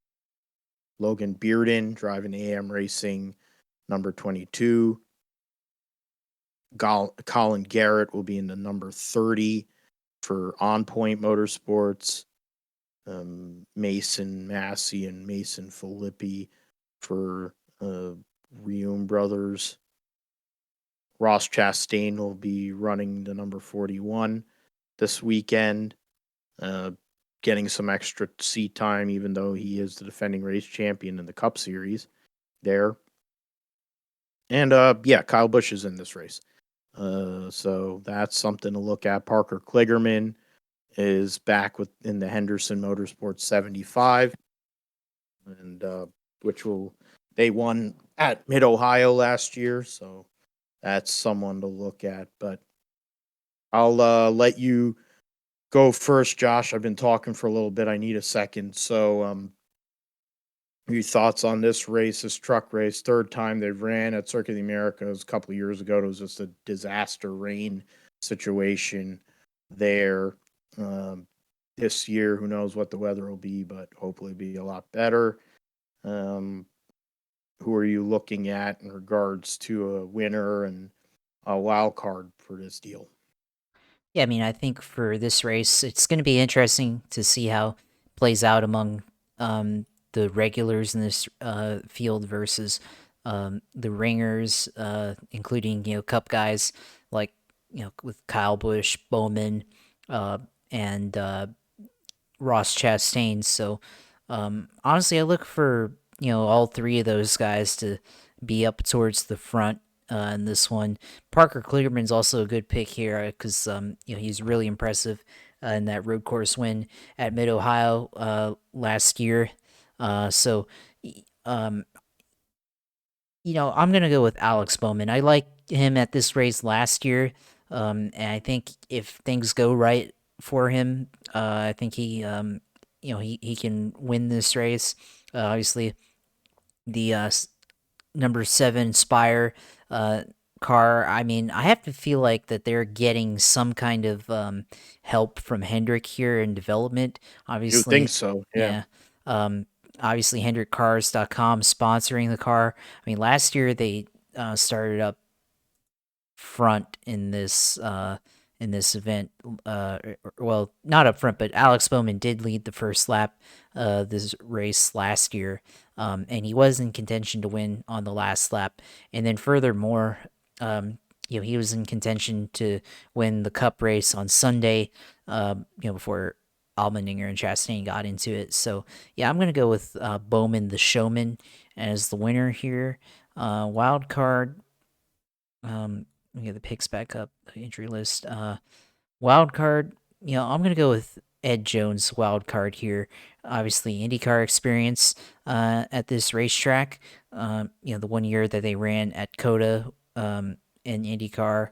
I think he's gonna, that's gonna help him, especially, um, it's first experience driving a stock car. But I think the road racing experience will help him a lot. I expect him to trend in the top 15 throughout the race. So yeah, I'll go with those two as my two picks this weekend. Yeah, those are good, solid picks. Definitely.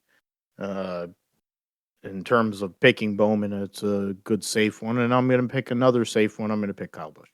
Why wouldn't I? You left it. I think at the end of the day, I think whoever picks, I think one of us was going to pick Bowman and one of us was going to pick Kyle Busch. So I'll pick Kyle Busch. He's won there in a truck. He's won there in an Xfinity, or he's won in an Xfinity car there. Don't know. I don't remember if he won the first race there in the truck series. Offhand, I'd probably go over here to what was a functional website before, but it hasn't been recently. Trying to go to Austin. And no, so Todd Gilliland, so first two winners of the Truck Series race at COTA have been the 38 Front Row Motorsports team. So Kyle Busch trying to win in the truck. I'm saying he's gonna do that. My wild card pick. The reality is it's sitting out there. Might as well because they're running a limited schedule. So Parker Kligerman's my wild card because at the end of the day, he's a good road racer. The Henderson team doesn't run very often, but when they show up, they run very well. And now he's hedging with running Xfinity too, so he gets even more time on the racetrack. He'll be running double duty this coming weekend. So we will see what happens with that. So let me go and add that. So Phil, Kyle Busch wins. Kligerman, WC. All right, so now we'll go to the Xfinity Series at COTA. Picks there, so I will start with that one. The Xfinity Series race this weekend is the Pit Boss 250, 42 cars for 38 spots. Notable differences or changes in the lineup this week. First and foremost, Eric Almirola is driving. That definitely won't be a Chevy. The Rush Truck Center's number 08 for SS Greenlight Racing as a teammate to Perkins.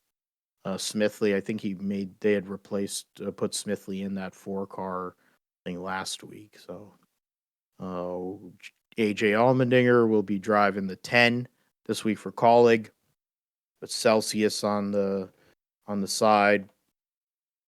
Will Byron will be running with Greg Ives in the 17 HendrickCars.com Chevrolet, and Ives will be doing double duty because he's, of course, now back with Alex Bowman on the 48 pit box.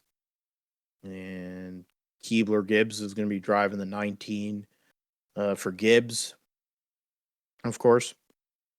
Connor Mozak, he's Toyota TRD guy or TRD guy, so he's a road racer, TA2 driver, so he's somebody to look at. Kaz Gralla, road racing experience, of course. Parker Chase, another one, open wheel and sports car experience, drives in IMSA for the Vassar Sullivan Lexus team in recent years. Sage Karam will be in the 44 Alpha Prime Chevy. Preston Pardis will be driving for his family-run team this year, number 50. So they'll have to qualify on speed. Brad Perez is driving for Emerling Gase in the number 53. What is it? Cameron Lawrence, the former TA2 champion and multiple champions in different series, will be attempting to get the MBM 66 in the show. They've had a hard time making races this year. Anthony Alfredo as the sponsor of the race on his 78 for BJ McLeod Racing. Miguel Paludo driving his limited races for JR Motorsports in the number 88. And Balicki 91. Josh Williams, as of now, is in the 92, but I have a hard time believing he will be this weekend. And that is that. So it's similar to what we had in the Truck Series. You got 2 Cup guys in the Truck Series, 3 Cup guys in the Truck Series race. You have 4 in this one. Keebler Gibbs has shown ability to win on road courses.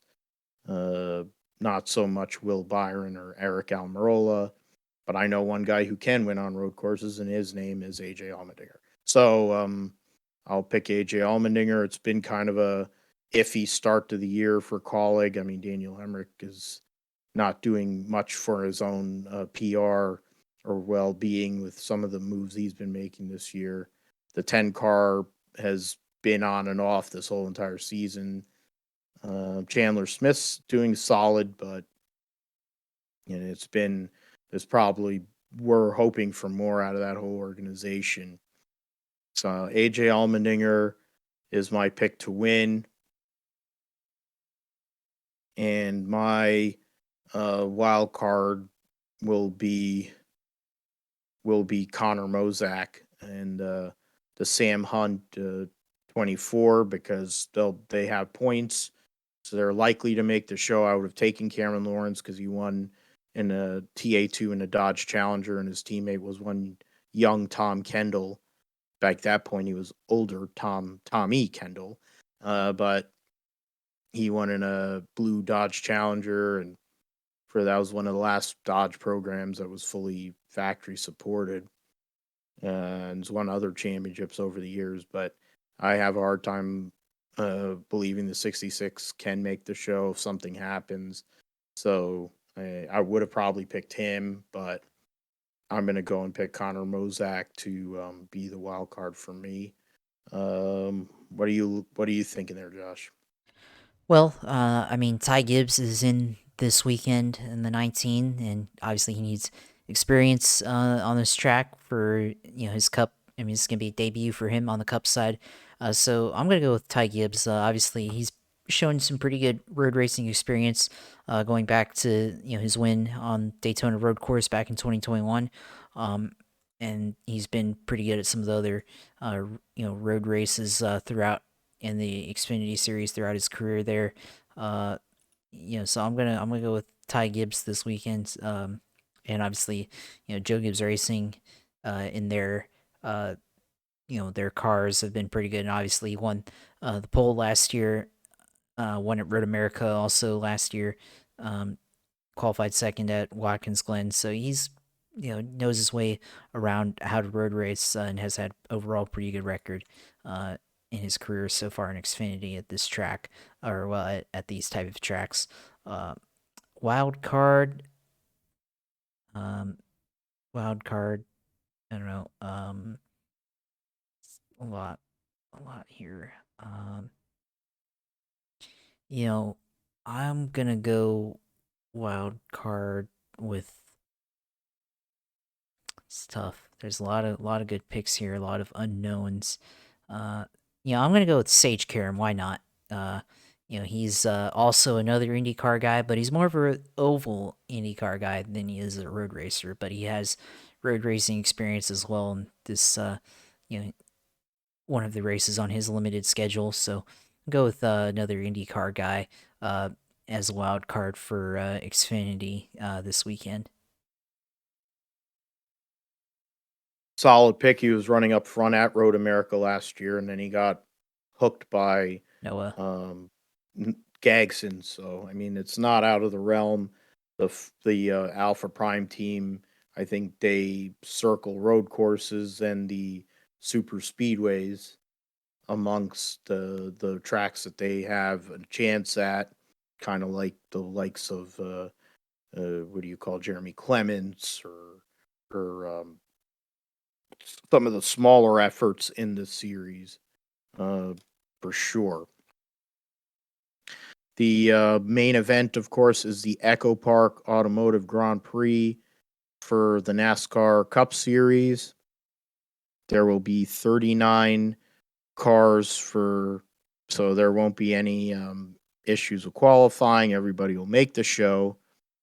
And changes in drivers.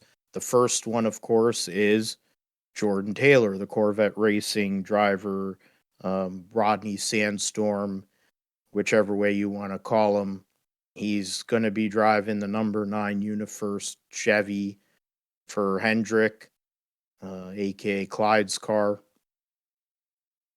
You have 2009 Formula One world champion Jenson Button making his NASCAR debut with Stuart Haas support through Rick Ware Racing and a Mobil 1 Ford. We'll go a little further down through the list. And then the next thing is Connor Daly. He'll be driving the Money Team Bit Nile Chevy with Tony Uri Jr. as his crew chief. And then 40, yeah, Mike, okay, yeah, so. And then, what is it? Yeah, they have Blicky. Jim Johnson will make his second appearance of 2023, driving the Club Wyndham number 84 for his Legacy Motor Club effort. Of course, Todd Gordon's his crew chief, former crew chief for Joey Logano, and works for the MRN for MRN when he's not crew chiefing this 84 car.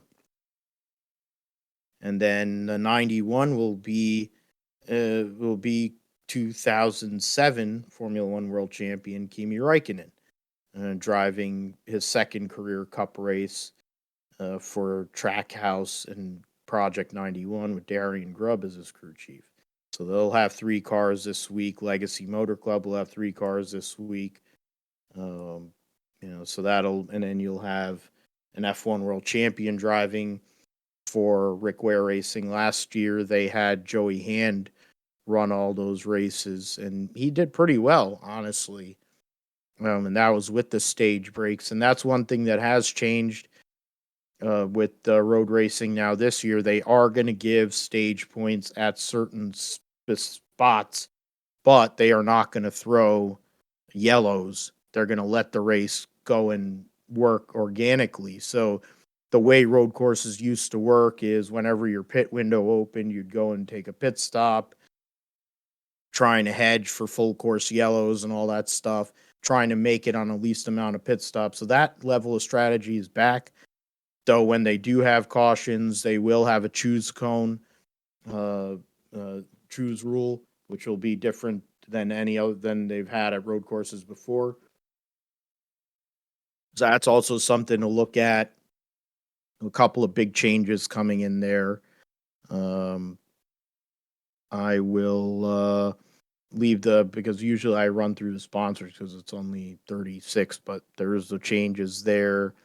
I think, what did I put up there? I put up, and the part-timers and subs, I talked about them a little bit, but I guess, Josh, before you go and start making your picks, I mean, you look at some of these guys, we go back to the heyday of the Ron Fellows, Boris Said time in the Cup Series when they would go and run limited races, and they generally have a chance.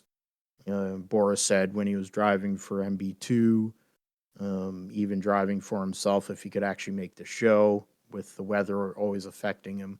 Ron Fellows driving for Joe Nedechek and then Dale Earnhardt Incorporated. Scott Pruitt as well. Scott Pruitt with his low down, dirty, whatever thing, and talking about Juan Pablo Montoya, who was his teammate. Scott Pruitt did, of course, do well for Ganassi there as well. Just as an example, those are 3 examples. I brought up one young Tom Kendall, who filled in for Kyle Petty back in 1991 at Sonoma in the Mellow Yellow Pontiac and was a few laps away from winning that Cup Series race. Got into a door banging battle with Mark Martin in the Folgers Ford at that time, cut a tire, had to go and pit, and ended up not getting the finish that he probably wanted. He led a lot of laps that day, and that was a race where Ricky Rudd turned Davey Allison and got penalized, black flagged, and lost the race to Davey Allison. So that was kind of the selective enforcement of the day, and they screwed over the Rooster, of all people. So there was a lot going on in that particular race. And that was a couple of months or few weeks or whatever before Tommy Kendall had a serious accident at at Watkins Glen that was one of two major incidents that took place that summer that prompted Watkins Glen to add the inner loop, the bus stop, whatever you want to call it. Uh, so I bring up Tommy Kendall because I look at Jordan Taylor getting a chance to drive the 9 car, and I think that might be the best case scenario of a driver driving a full time, legitimate team. I think Pruitt was in the 41 for Jimmy Spencer back in the day, probably. That might be one of them.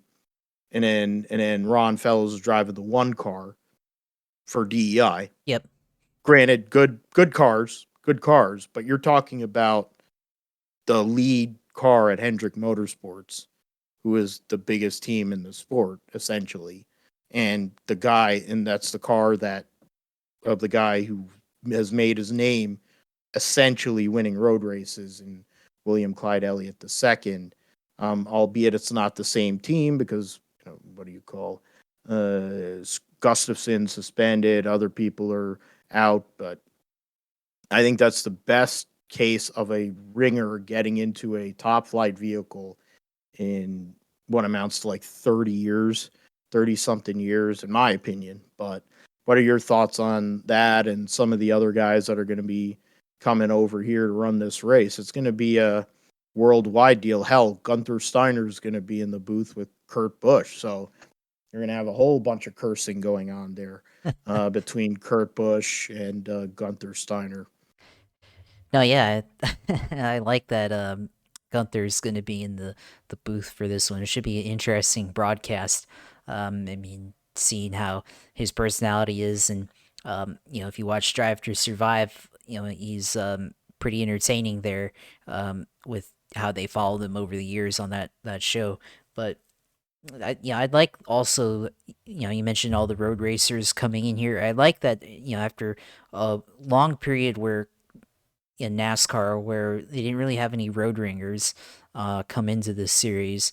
Part of it was because they needed to stay in the top 35. The other,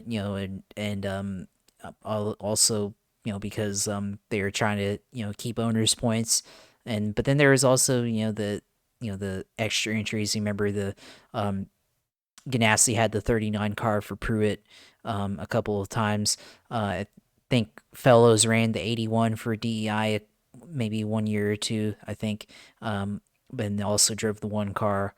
Boris said, of course, driving the 01, which, racing there. I think he drove the 66 1 year or two for Jasper Racing, and then he The ran his own car. 77. And the He 77. drove Yep. he did for the Jasper Racing. He drove the 23 Winston car Yeah. for Travis Carter in substitute for Jimmy Spencer. That put him on the NASCAR map, even though he was driving in the Truck Series at that time. Yeah, yeah. So you got that, and that was like I was always looking forward to seeing those guys compete. NASCAR has always made it interesting, of course, and kind of brought an extra element to the road races and everything. So, um, yeah, I'm with all the really credible guys. I mean, this is a whole another level. I mean, those guys were true road racers. But now we got a couple of Grand Prix racing champions, in Formula One coming over here to America to race. Obviously, Kimi raced last year and brought a lot of fanfare to Watkins Glen. But now we've got Jensen coming here to race the 15 car, of course, testing for Garage 56, and so he's got a little bit of experience now racing in a pseudo stock car around you know other tracks, Daytona, Sebring, other Road Atlanta, other places. So that it's pretty interesting there too, and of course Jordan Taylor as well in the 9 car. But yeah, I'm curious now, and they have a legitimate chance to win not only because they're in good cars, but also the Gen 7 car is a road racing stock car, and it's gonna give advantage to their abilities to be able to road race and handle around these 13 I 12-turn racetrack or 20-turn racetrack at COTA. So it should be interesting to see. But yeah, I'm looking forward to seeing that and seeing how they stack up against some of these regulars in the Cup Series. But for me, I think this weekend COTA, I'm gonna pick Kyle Busch to win. I think again the 8 car, they were really good on road courses last year. Tyler Reddick, of course, won at Road America and then won later at Indianapolis Road Course. So I'm gonna go with Kyle Busch winning this weekend at COTA. I think he's obviously been pretty good on road courses before, but he hasn't pulled through as of late, in his career on road courses. But I think he um, can get his second win with Richard Childress Racing this weekend. They seem to have turned a corner, at least with him in the 8 car, and I think he'd be pretty competitive. Wild card, yeah, I'm gonna go with Kimi. I think he's gonna be a factor in this race. I think he was running really well when he ran back at Watkins Glen. Of course, got caught up in a mess there and got crashed out. But yeah, I think he does pretty well in this event this weekend, and really really curious to see his second race in a stock car. Now he's racing at a racetrack that he's had plenty of experience in Formula One, and I think he can do pretty well at this racetrack. So looking forward to seeing how he's able to run in the 91 car, and I think he'll do the best. I think of the ringers in this race. Yeah, those are solid picks. I mean, Kyle Busch, it makes a lot of sense with the Randall Burnett and company, and Kyle Busch being the accomplished road racer that he is. It would make sense that they could go out there and do work. For me, let's see. My choice for the winner this weekend at COTA will be. It's interesting. I was kind of it picking Kyle Busch. I'm like, all right, yeah, that makes sense. And it's like, do I really go Ross Chastain to repeat? Yeah, not really sure about that. I already picked AJ Allmendinger in the Xfinity series. I mean, he's done the double before. I think he's had a double once in his career. I kind of went and hedged. Kind of, yeah, it's somewhat of a tough pick, but you know what? I'm going to go Gumby. He's been up there. He is an accomplished road racer. A He's been due for some better luck to go and finally come through on a road course in the Cup Series. That's where he won his first truck race. That's where he won his first Xfinity race. So I mean, that's it. It's only a matter of time. And there were times last year where he had pace, but the finishes didn't come. So I'll go with Austin Cindric Gumby to get his second career win. Uh, Gumby Cindric wins. And my wild card is Jordan Taylor, just for what I had said before.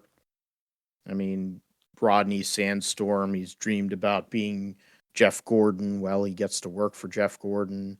He drives Jeff Gordon's car essentially because the 9 team is what the old 24 team is. More or less, the team is still intact. I mean, they're a solid effort. Josh Berry's been doing good enough. I mean, through 3 races, he's done the best he could. I mean, you go to a super speedway, that's not his cup of tea. Gets a top 10 finish at Phoenix. The first race was kind of a cluster at Vegas, but no fault of his own. If they can put him in the right spot, Jordan Taylor's just he's free rolling. He may never drive a cup car ever again. He's going to go for it. So that could be huge in regards to a finish. late in the race if that 9 car's up there. And the 9 car and their history in general recently of winning so many road races. So those are the picks. We'll see how they work and if any of them come through. We'll review them again next week on episode 162 of the Gripster podcast. Before we get to all that, we have to go to Josh for all things in iRacing and in sim racing in the sim segment. So let us know what's going on there, Josh.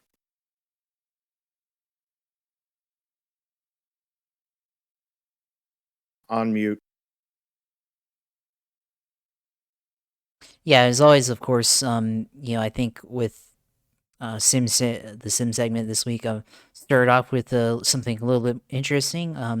Recently, I bought another monitor, so I have 3 monitors now, and I decided to set up triples, and now I have more than just the single view outside the cockpit. Now I have the left and right sides, so hopefully that'll help me improve a little bit better on the Sims side of things, and being able to run on iRacing and have a little bit better field of view to navigate through traffic and run closer to the wall, closer to other drivers and stuff. So yeah, that's kind of what I was testing out this weekend.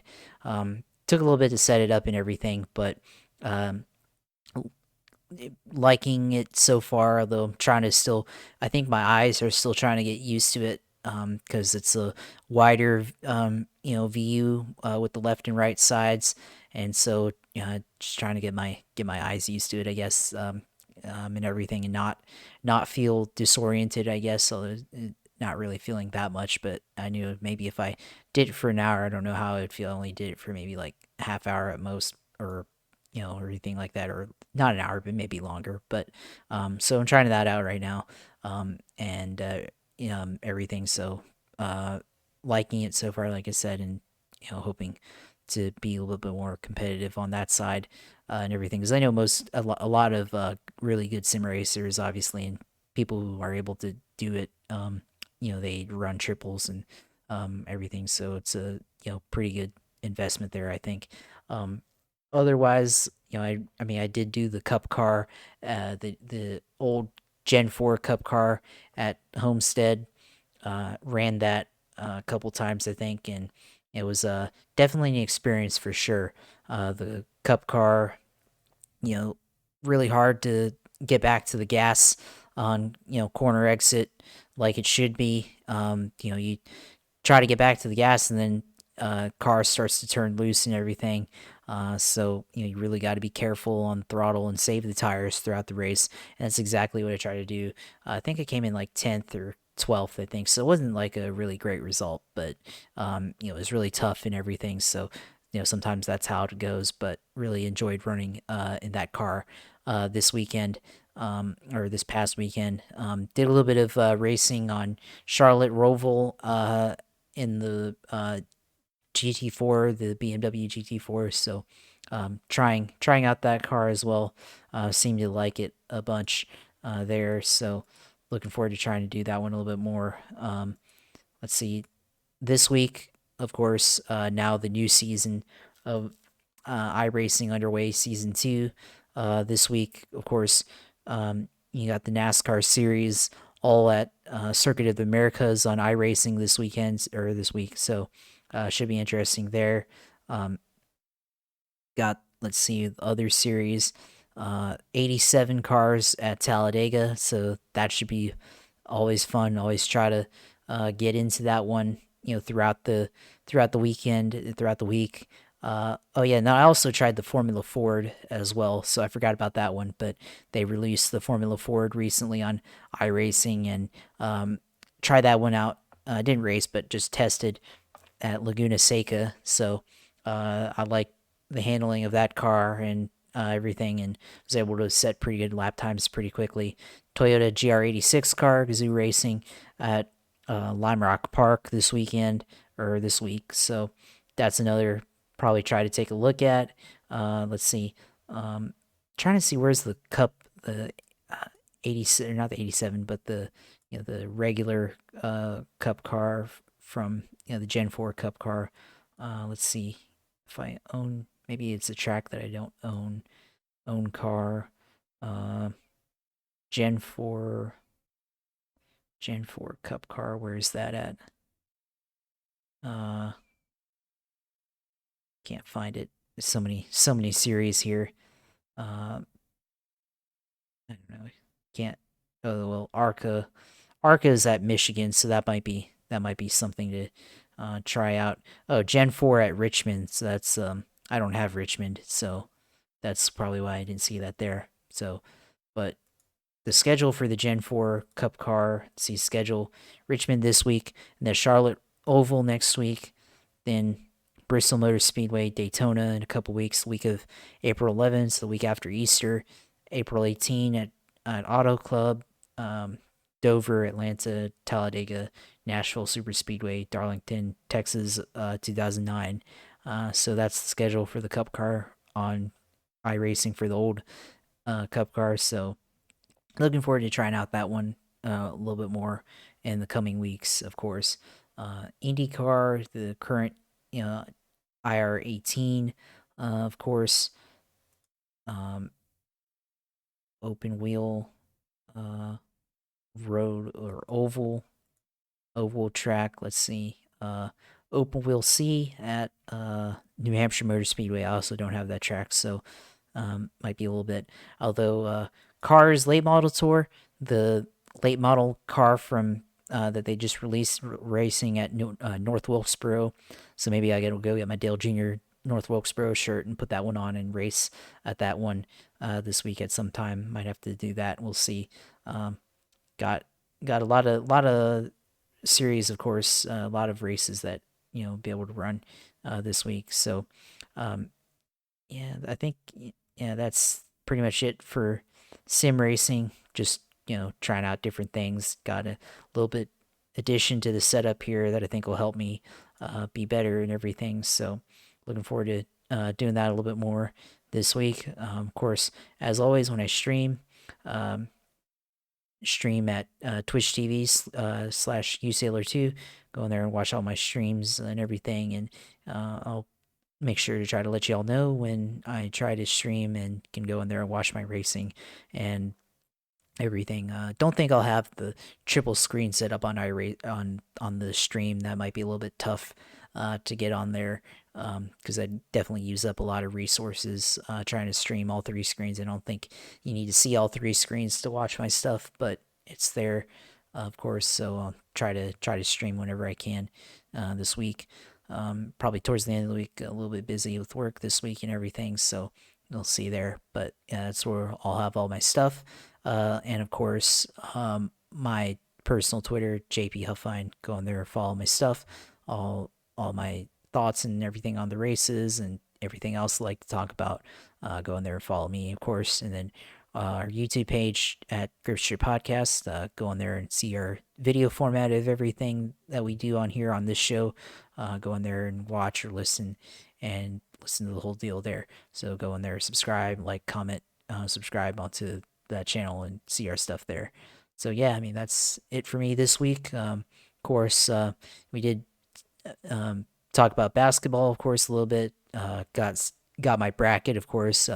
Relying on four teams now to help me get anything I can get.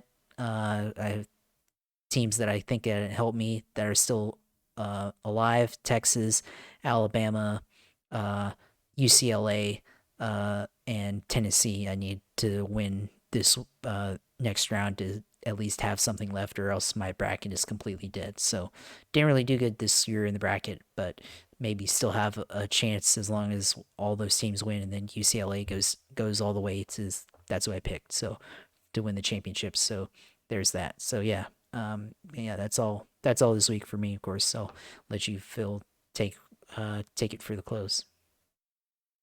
All right. As always, thanks, Josh, for all your insight and uh, especially on the sim side with your now expanding field of view and cockpit. Now you're getting closer to really being maybe an actual Indy 500 champion. Maybe Ryan Bold would hire you, but if not, you could definitely be an engineer, or maybe you can get in Saber Cook's. Oh no, she's taken. All right, but either way, thanks as always for being my bro and being my sidekick here on this deal. For me, I'm at Philip G. Matthew on Twitter. You can find us at Gripstrip Pod on Twitter. Essentially, if if you're anywhere you can listen to a podcast, you can hear the Gripstrip podcast. Josh, of course, mentioned the YouTube page. I've been a little behind, so there might get a couple of episodes this week. So if you hear this after you've heard last week's episode, then God bless you. You'll see all that, and we'll be back for episode. Or before that, sorry, I was on the Grid Talk podcast yesterday for their recap of the Saudi Arabian Grand Prix. So you could check that out on their F1 Chronicle, the Grid Talk, different. I'm trying to figure out like the Grid Talk podcast. You can find it there and on the socials, and then you can also find it on YouTube on the Grid Talk podcast page as well for the video. So for that, for Josh, I'm Phil. We'll be back for episode 162 of the Grip Strip podcast next week, which will cover NASCAR's triple header at COTA. And then we had, as I mentioned, we have MotoGP, NHRA, Formula E, and then there will be a full weekend at Albert Park with the top three series and the FIA open wheel going, and F1, F2, F3 supercars will be back for their second race of their season, and Indy cars will be back. So we'll get to preview all that. Cup and Xfinity at Richmond, while trucks are the part of the the deal for Texas in their IndyCar race. So talk about all that here next week on episode 162. Once again, for Josh, I'm Phil. Take care. God bless and goodbye.